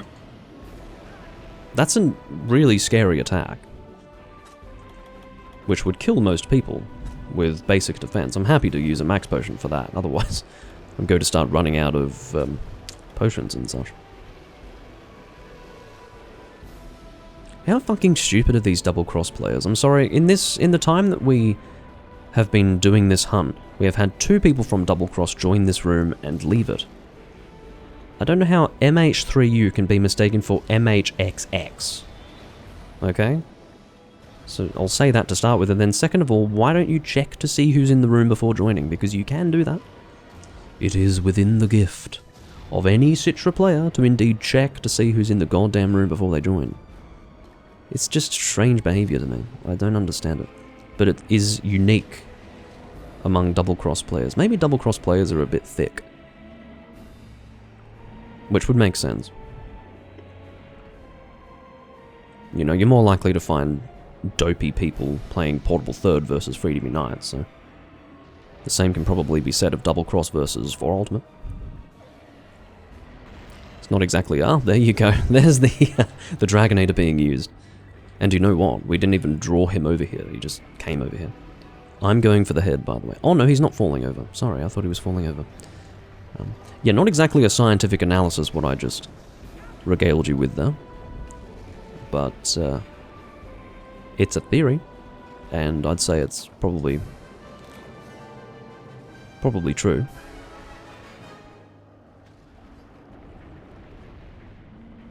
Alright. It's much harder, by the way, to get your... Is it 9 carbs? I think it is 9. Yeah. Much harder to get your 9 carbs. Oh, do you know what? It could be 8. I can't remember if it's... No, that was 3, wasn't it? Yeah, so it'll be 9. Let me actually get this sentence out. It is much harder to get your 9 carbs underwater.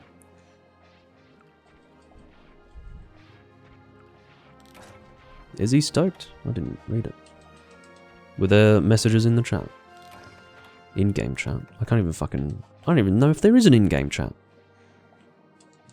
Apparently he is stoked to have this quest done. Oh, probably stoked, yeah. Well, I'd say so. There's a very small community playing this game these days. And you know what? It's never too late to enjoy this game. I was saying to Peaberry in my server not long ago, I think it was yesterday or the day before, I was actually playing with someone who was 5 years old when this game came out. I was playing this game with him, and he was 5 years old when it came out. Now, to start with, that made me feel truly ancient. And then second of all, there's a certain pleasure that you feel that the game lives on. There are people from literally a new generation who are coming in and experiencing the game and having fun. And that's excellent. We don't want younger people to be going to the 5th gen games because then they miss out on where the series came from. And there is no future for the series at that point. There's no future for a series if it's all old fogies playing the older games because they played them when they came out. A series has a future when, you know, younger people who weren't able to play it when the games came out get involved and have fun with the game and see the value of it. It's really, it's heartening to see it. So, yeah, I was well chuffed to see that there was a person like that playing with me that day.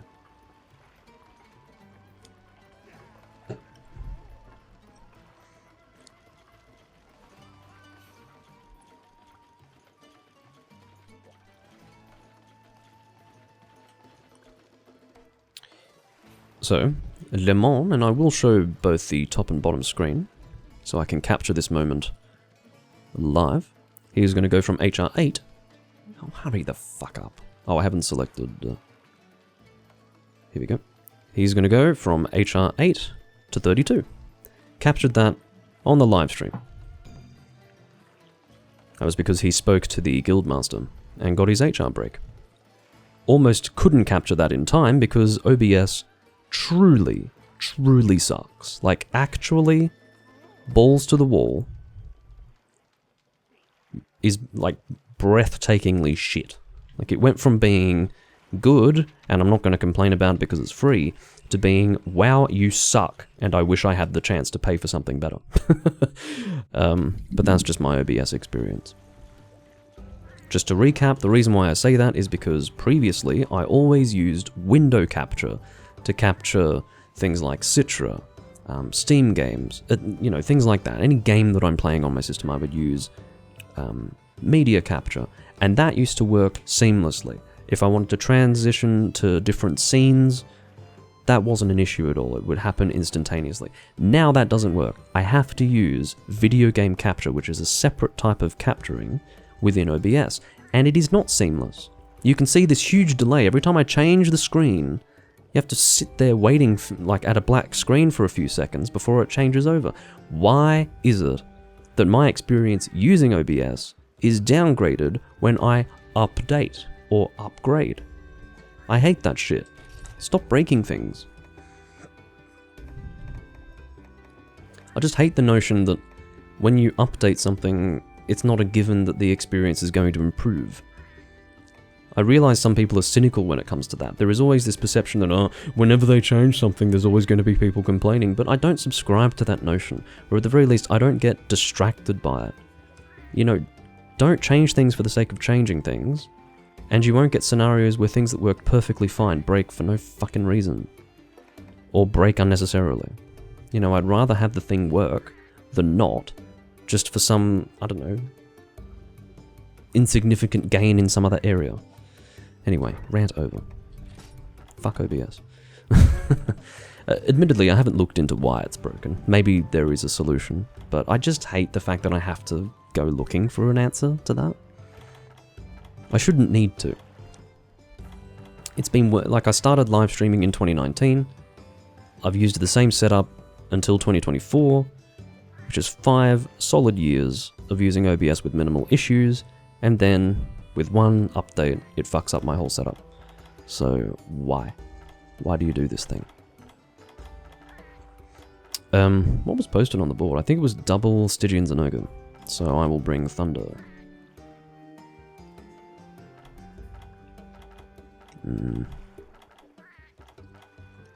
Gunlands.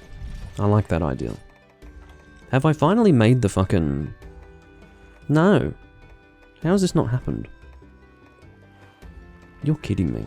Is this for real? Have I still not made the Abyssal Lagiocrus Gunlance? Am I living in the real world right now? So, that's what it is. I need to upgrade into it, otherwise I'm going to need 2 dynamos to get it fully upgraded. Because you can see if I choose to forge it outright, it's going to use a dynamo for the first upgrade. And then I'm going to need a second one. And I don't want to have to get a second one. That's stupid.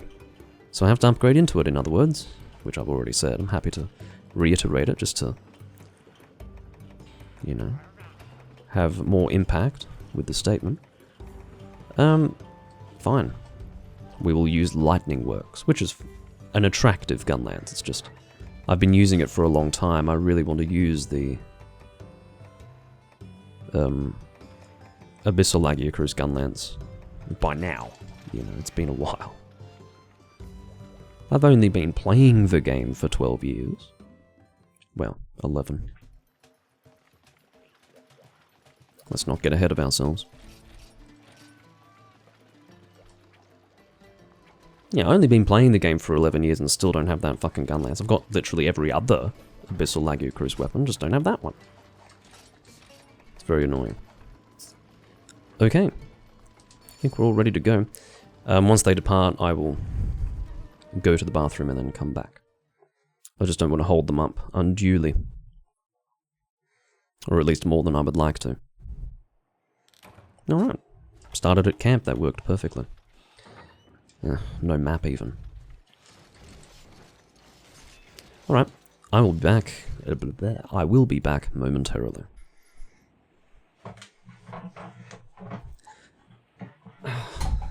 Well, it seems that there's just absolute silence in this camp area, which is a shame. That's one thing that they did very well back in 1st and 2nd gen. The ambient noises. But apparently in this location there really isn't any sound to be heard, which is, yeah, unfortunate. Hold on, I accidentally opened an application. I'm gonna close that before I continue. I was about this fucking close to spilling my wine. This fucking close. Not just in that moment, but, fuck off. Just go away. I accidentally opened Vegas Pro. Which is a thing. I don't know if I'm just stupid or what, but I don't know if you guys ever have this. Do you ever have your shortcuts on your taskbar and you just click the fucking wrong shortcut? Do you ever have that? It's ridiculous, isn't it? Okay.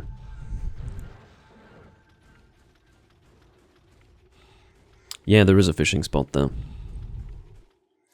You are correct.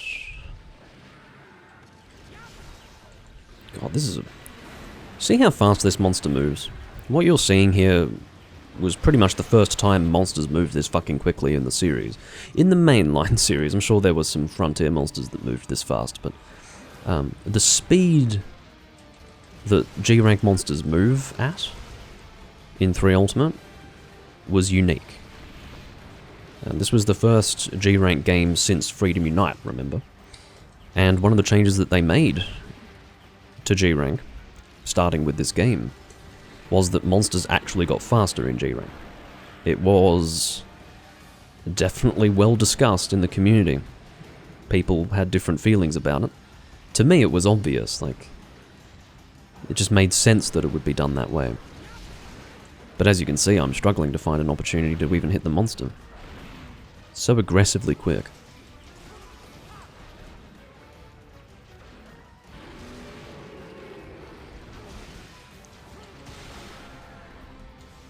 But yeah, probably a solid 1.5 times speed compared with that of a portable third Zenogre.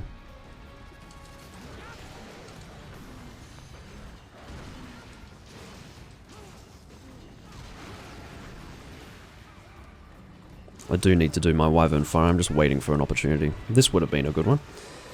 I'm just not really well placed to do it now. Oh. Alright, conclude that, and then I'll Wyvern Fire you. No! Did you see that? I was preparing to do it, and then we had the worst timed flinch ever in the history of gun lancing. The worst timed flinch. Very unfortunate.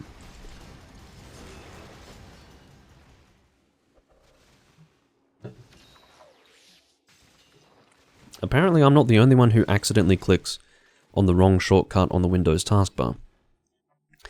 I wouldn't, however, question the utility of the Windows taskbar. I'd be questioning my own, I'd be questioning myself at that point. Don't blame the software, blame the user. Well, that's not always true, but in this case, yes. I think blame the user would be the healthier approach. I think pointing and clicking, it's a skill that can be developed. And maybe I need to develop it a little better. I never had this problem. Okay, now that I think about it, if I think back to the times when my first home computer was Windows Vista. And, from then until, so 2007 to now, from 2007 to, I'm gonna say 2020, I didn't have that problem. But as of the last 4 years, that's been a common occurrence where I'm just clicking the wrong fucking thing on my taskbar. So I think I'm the problem here. I think I'm the problem. I can't fucking carve you, I've got too much of your stuff.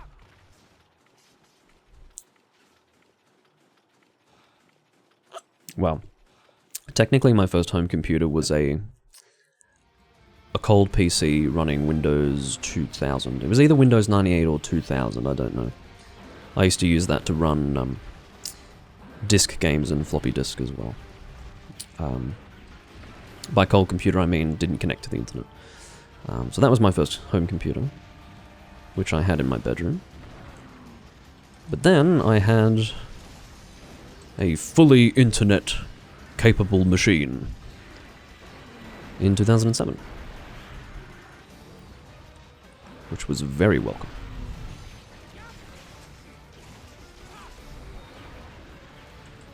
I'd be willing to say that it changed my life, in fact. Dive. Wasn't able to dive, but fortunately it wasn't necessary.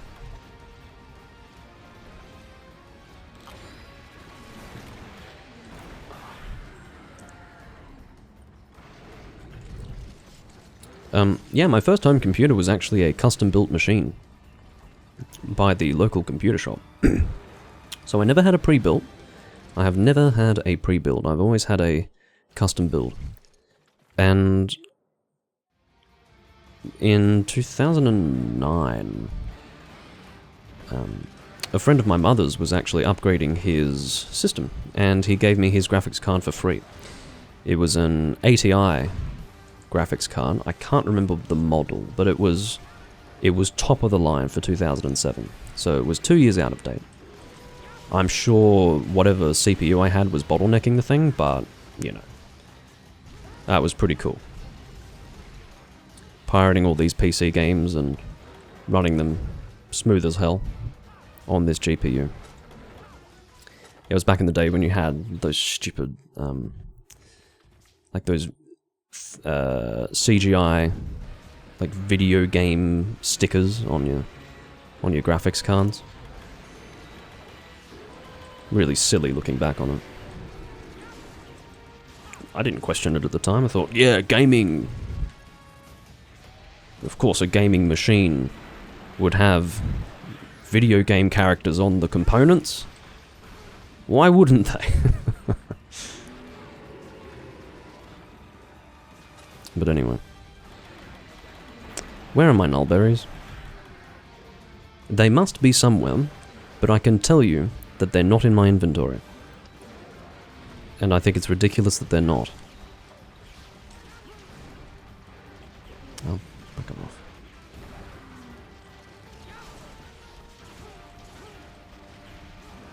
Yes.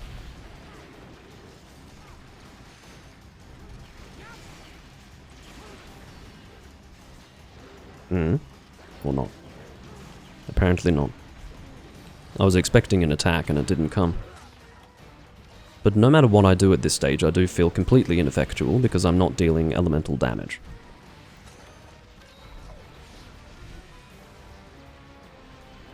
Having said that though, I will do a wyvern fire.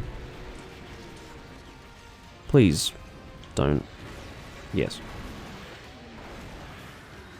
Couldn't quite finish my sentence because I was very focused on actually making contact with the monster with that wyvern fire. I think my sentiment was clear.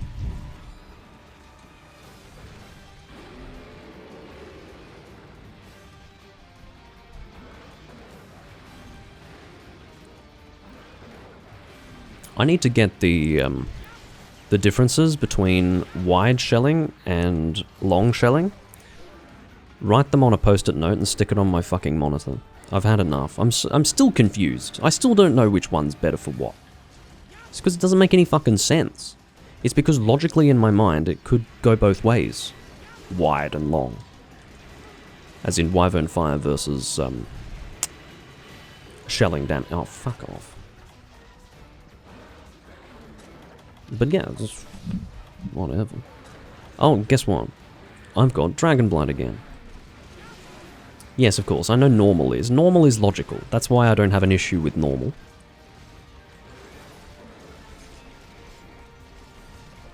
As for it being called burst fire, I didn't even know that. I've always called it heavy shot.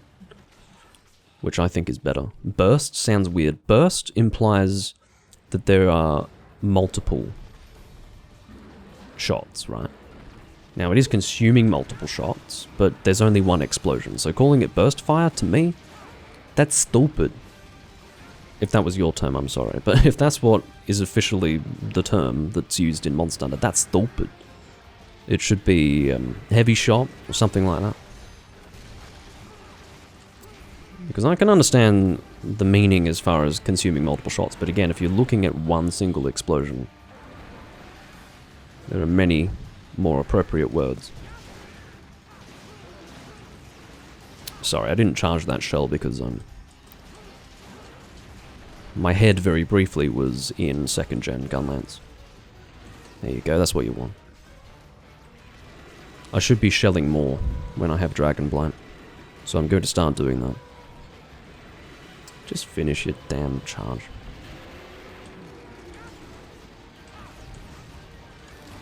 Well. Oh, it is what you call it. Okay. Well, excuse the criticism then. Like I say, it does make some sense.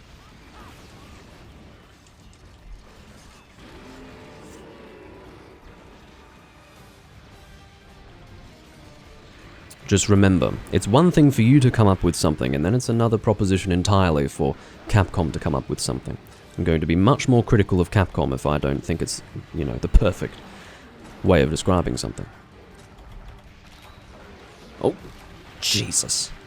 That is, by the way, a dragon attack. Him running into you when he is fully charged is a fucking dragon attack, so I'm pleased to say that I'm going to stay dragoned for a while. I think I can do a wyvern fire.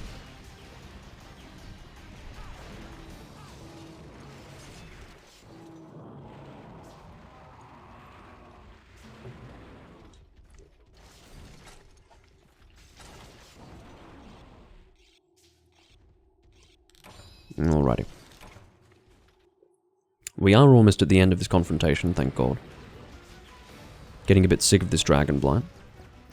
I need to fix my nullberry situation. I don't know if it's because I don't have many of them, or if it's just because I've been thoroughly negligent and haven't put them in my Blademaster inventory. But it's not a new problem, because I remember not just the last Elatrion hunt that I did, but probably the one before it, and the one before that one, actually gathering nullberries in the location because I didn't have any on hand. So why it's taken me this long to resolve this problem, I don't know. But it's time. I'll do one more hunt after this. It has been a long live stream, but this is going to be a fairly edited live stream, I think. At least for the 4 ultimate stuff. But yeah, this is going to be the recording where I actually fix my nullberry situation in 3 ultimate, because it's stupid.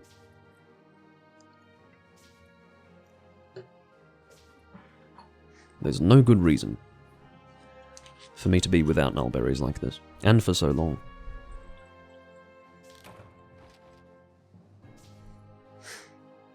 Oh yeah, that'll stay. No, I mean just like clipping out downtime and maybe like 1 hunt from the 4 ultimate. Stuff will be cut out, I don't know.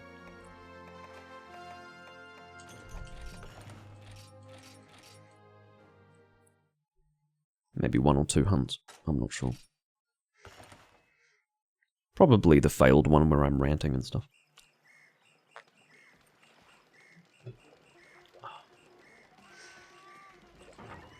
Yeah, and of course it was pretty much the same fucking guild quest for much of the 4 ultimate recording, so... You wouldn't be missing out on much, put it that way.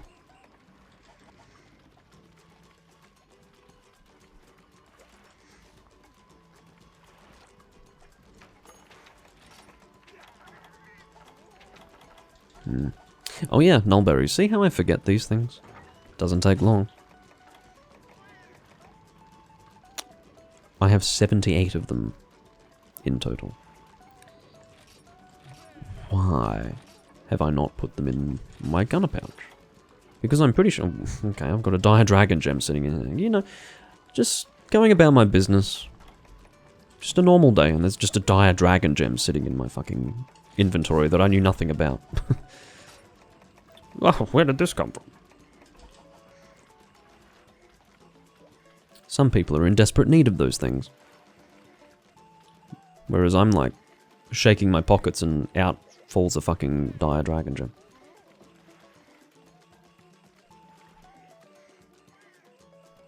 Just under the seat cushion of my chair. My chair doesn't have a seat cushion, okay. Well, it does, but it's not a detachable one.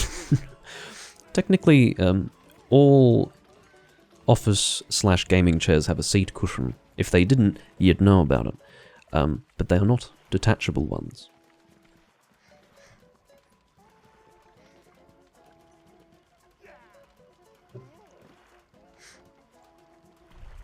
Yeah, I probably have a decent number of them.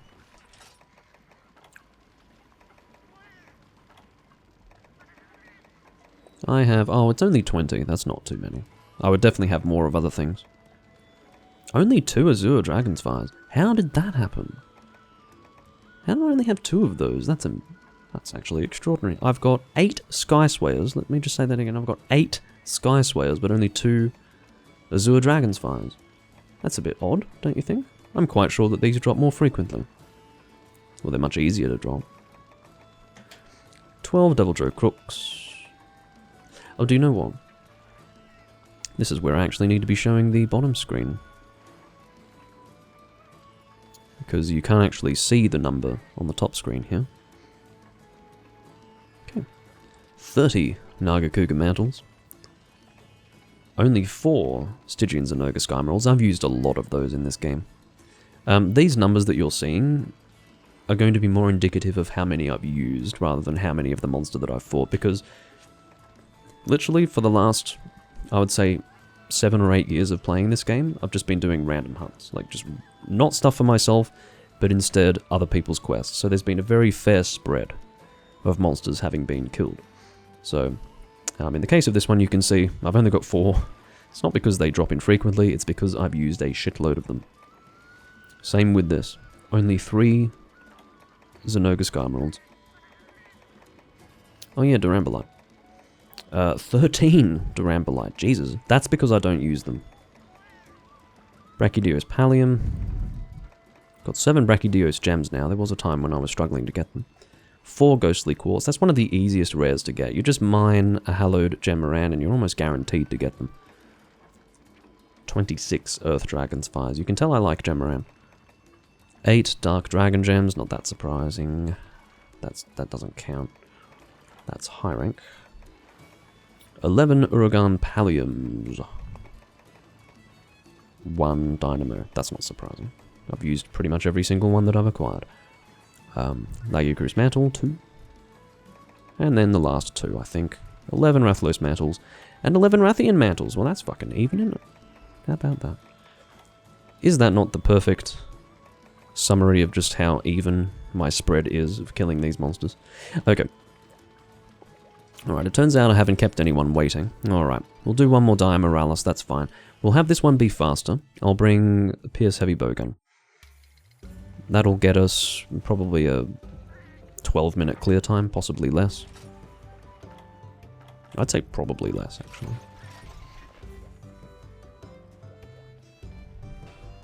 Yeah, Tigrex isn't in this game, which does come as a surprise to a lot of people. I think because he's in Portable Third, there is this expectation that he would be in this game. People who do play Portable Third, who haven't experienced this game, literally wouldn't even imagine it. And if you think about it, it is strange for a monster that was in Portable Third to not be included in this game. I don't know why, particularly when it's a staple like Tigrex. He was a flagship. He was the Freedom 2 flagship, so I don't know what they were playing at by not including him, but only Capcom can answer that question. And do you know what? The likelihood of there being a satisfactory answer to that question is extremely low, because it's Capcom. I mean, you're not going to get an answer to start with, but second of all, it wouldn't be a satisfactory one. I won't accept the guild cards, but I will send mine out. It's not because I hold these people in low regard. It's because I have to be very selective about the cards that I accept, because I don't have many of them. No, Kushala is not in this game. None of the 2nd gen Elder Dragons are in this game. And none of the 1st gen ones are either. The only Elder Dragons in 3rd generation are 3rd gen exclusive. I believe I'm correct in saying that. Yeah. Because I was about to say Akanto or Akanlos, but they're not Elders. So, yeah, the only Elder Dragons that are in 3rd generation, I'm almost 100% sure of this, are exclusive to that generation. Why they chose to do that, I don't know, but I'm not that opposed to it. I think it's kind of cool. I think the reason why is because from Monster Hunter DOS to Freedom 2 to Freedom Unite, the number of times you've fought fucking Kushala, Teostra, and Chameleos, too much. So they skipped them for a generation, and I think that was definitely the right thing to do. Quite frankly, the only reason why I like the fact that they were brought back was because it's nice to see how they change from 2nd gen to 4th gen, because that's a big jump, you know? And even though they are pretty much the same models that have been brought over, they do play very differently. They feel like a different fight. Not different in the sense that the spirit of the fight wasn't transferred over adequately, but rather it's just such an evolved fight that it's better and is almost incomparable. But still similar enough that you're not going to complain about it not being true to the original. Alright. I am actually going to bring combination materials for Pierce level 3. I think that would be the smart thing to do. So, pin tuner, please. I don't think I'm going to bring combination materials for level 1. It shouldn't be necessary. The monster should be dead by then. So let's cross our fingers, shall we?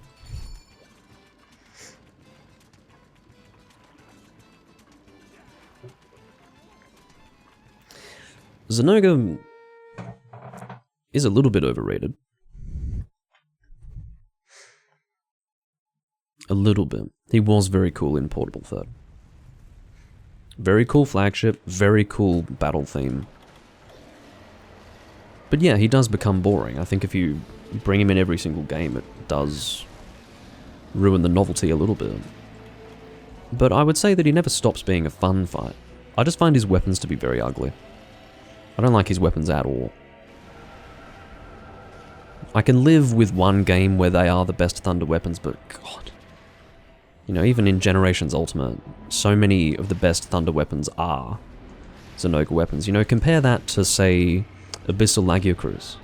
And I've said it many times before, like, if you're going to give me Zenoga versus Abyssal Lagiacruz in terms of weapon designs, what the fuck do you think I'm going to choose? Abyssal Lagiacruz weapon designs are absolutely creme de la creme, like they are top of the line, cream of the crop, about as good as it gets for the series. Some of those weapon designs are fucking amazing. Whereas Zenoga, none of them look nice. I can't think of a single Zenoga weapon design that's cool, except for perhaps the Greatsword, and that's because of the animation for it. It's like two pincers joining into one almost arrow shape for the Greatsword. That's kind of cool. But it still looks fucking ugly. Like, it looks awful when it's sheathed. And when it's unsheathed, again, the only thing that makes it cool is that animation. So, I'm in two minds about even the Greatsword, but everything else, fuck off. Like, it just looks ugly. And that's one of my major criticisms of Zenoga. It is the weapon designs, and that is relevant. It might not relate directly to the monster itself, but I think it's fair. That's gonna hurt. Took that directly. There's not much I could have done, to be honest with you. Get out of the way of these meteors, and then heal myself up. His dual blades? Nah. I don't think his dual blades look good. Look, I'm not going to say they look bad, but they're definitely not flagship weapon quality. Not in my opinion.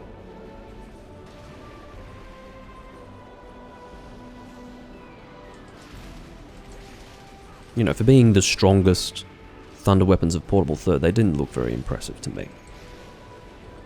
I'm not saying the dual blades were the strongest Thunder weapons, I'm just saying, you know, monster-wise. It was disappointing, that's my point.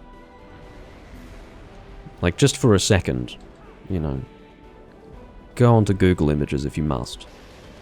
Compare the Abyssal Lagiacruz dual blades to the Zenoga dual blades, and you tell me, like, you suggest to me for even a moment that they exist in the same dimension of quality, like. But I suppose the point you're making is not that you're not trying to make a comparison to another weapon type design-wise, or another weapon. You're just saying that those specifically look good on their own. But, again, beauty is in the eye of the beholder. Yeah, the lance isn't great. No, none of them are good. I'm gonna go out on a limb and say that the ugliest is the guitar, the fucking hunting horn. Ugh. Stupid. Looks like crap. Probably technically looks cooler than the Fatalis hunting horn, the other guitar. But still. I guess it's interesting in that the two guitars that come to mind, the Fatalis and the Zenoga hunting horns, one is very much an impact weapon in its appearance, whereas the other looks a bit more like a cutting weapon in its appearance, because the Zenoga hunting horn has almost an axe head, whereas the Fatalis hunting horn just looks like a massive blunt instrument. Get it? Blunt instrument? But yeah, that is interesting. But of course they're both impact weapons, so does it really matter? Alright, this is where the damage gets much better, because when you're underwater, pierce damage sucks. It falls off a cliff very quickly, and it makes me sad, because I know that I'm not being as effective as I could be. This is where things are much more satisfying, and this is where the confrontation speeds up immensely. So I will get in range to deal full piercing through the stomach and arms, and try to drop this monster within 10 minutes.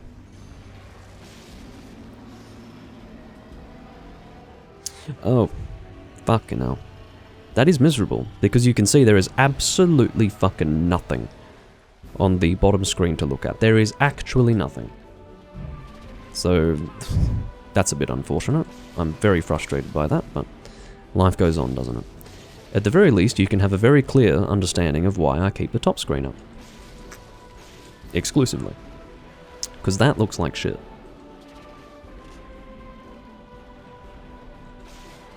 That's alright, it's the important part of the hunt.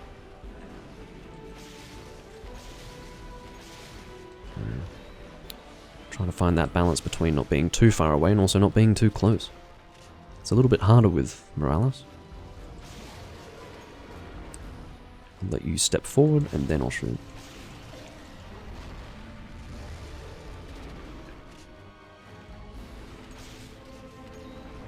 I want to shoot a little bit through your head as well. That would be nice. Because the thing about his head is it's a, like for Pierce, brilliant. Because it's a big hit zone. Like I can get all of my piercing through his head. Whereas for a lot of monster heads, you're not going to get all of the piercing through. But you can see, trying to hit the head within critical distance is a little challenging. He's going to go on all fours. I might take a step back. Well, he's eventually going to. Maybe I'll aim for the head a little bit.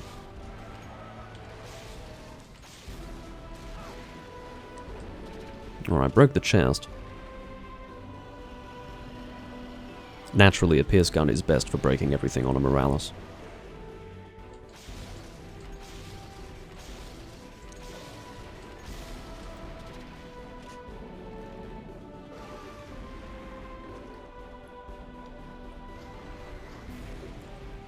You think that if he steps on a hunter, you should go squish and flatten into a pancake and die forever.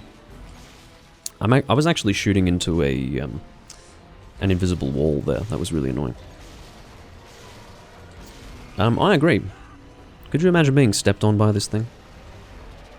Like, if we talk about how heavy a Gravios is, this must be 2 or 3 times heavier, surely. Because this thing is also made out of stone. It's a living volcano. So, I'd say Morales' 2 wings would be about the weight of a Gravios. Fuck off, bloody enormous irritant. Gigantic prick. Whatever I want to call you. Please don't go back in the water. I'm not finished with you yet. Oh. Look, at least with the Fatalis tail whip, I'm not getting launched by it. Well, actually, no, you used to get launched by it in the older games. And here I am, not in the correct position to hit the fucking head at a crucial moment. That's really annoying. I've got 3 shots left. I should be able to get both of them now.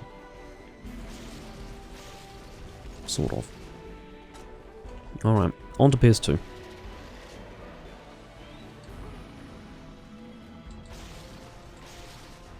Get away from that bloody tail. Doing the best I can to do that.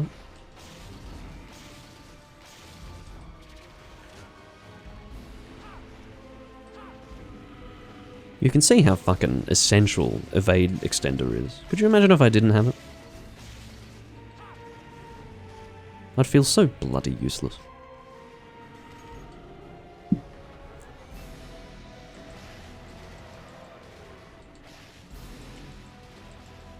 That's pretty cool. I'm glad that him entering the water isn't considered an attack, because if it were, I would have been harmed in that moment by the wings. Now, it looks like I'm very close to the monster, but this is ideal critical distance for Pierce underwater. You lose so much critical distance underwater. It's one of those nasty things about gunning in a game like this. Obviously, I underestimated my effectiveness. But there you go. Much quicker. Very much underestimated my effectiveness.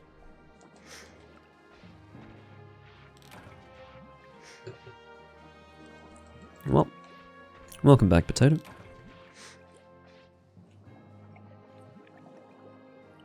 Hope you don't get inundated by floodwaters when you get heavy rain. It is nice to live by a lake. Just depends on how low to the lake you are. I'm not going to carve anymore. I think I've got too much stuff.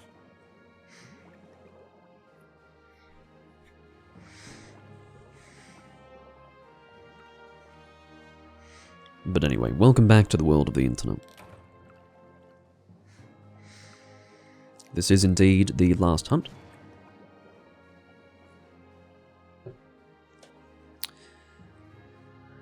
And I'd say this was a pretty good live stream. Happy with it. It's always good to have a chance to play more 3 Ultimate when the Wii U servers are down. I was genuinely concerned as to whether or not I'd be able to do it. I didn't know if I'd ever find people to play with. That's actually quite a good talisman for this game. I'll take that. Yeah, I wasn't sure if it was going to be possible or not. It is. Very possible. I do actually see people from time to time playing this game, and case in point, here are 2 people in G rank that I'm playing with now, so... yeah, it's a good thing that I'm actually able to play. But I was very uncertain at the start. I'm conscious that all of this maintenance is going to be for naught if I fail to save before closing the emulator. But anyway, I do thank you all for watching. I will see you next time I'm playing whatever Monster Hunter game. Excuse me. That's really nice. Belching in my outro. Cheers, everyone. Yeah, thanks everyone for watching. I will see you next time I'm playing Monster Hunter or anything else that I happen to live stream. And I will bid you farewell for now. Bye-bye.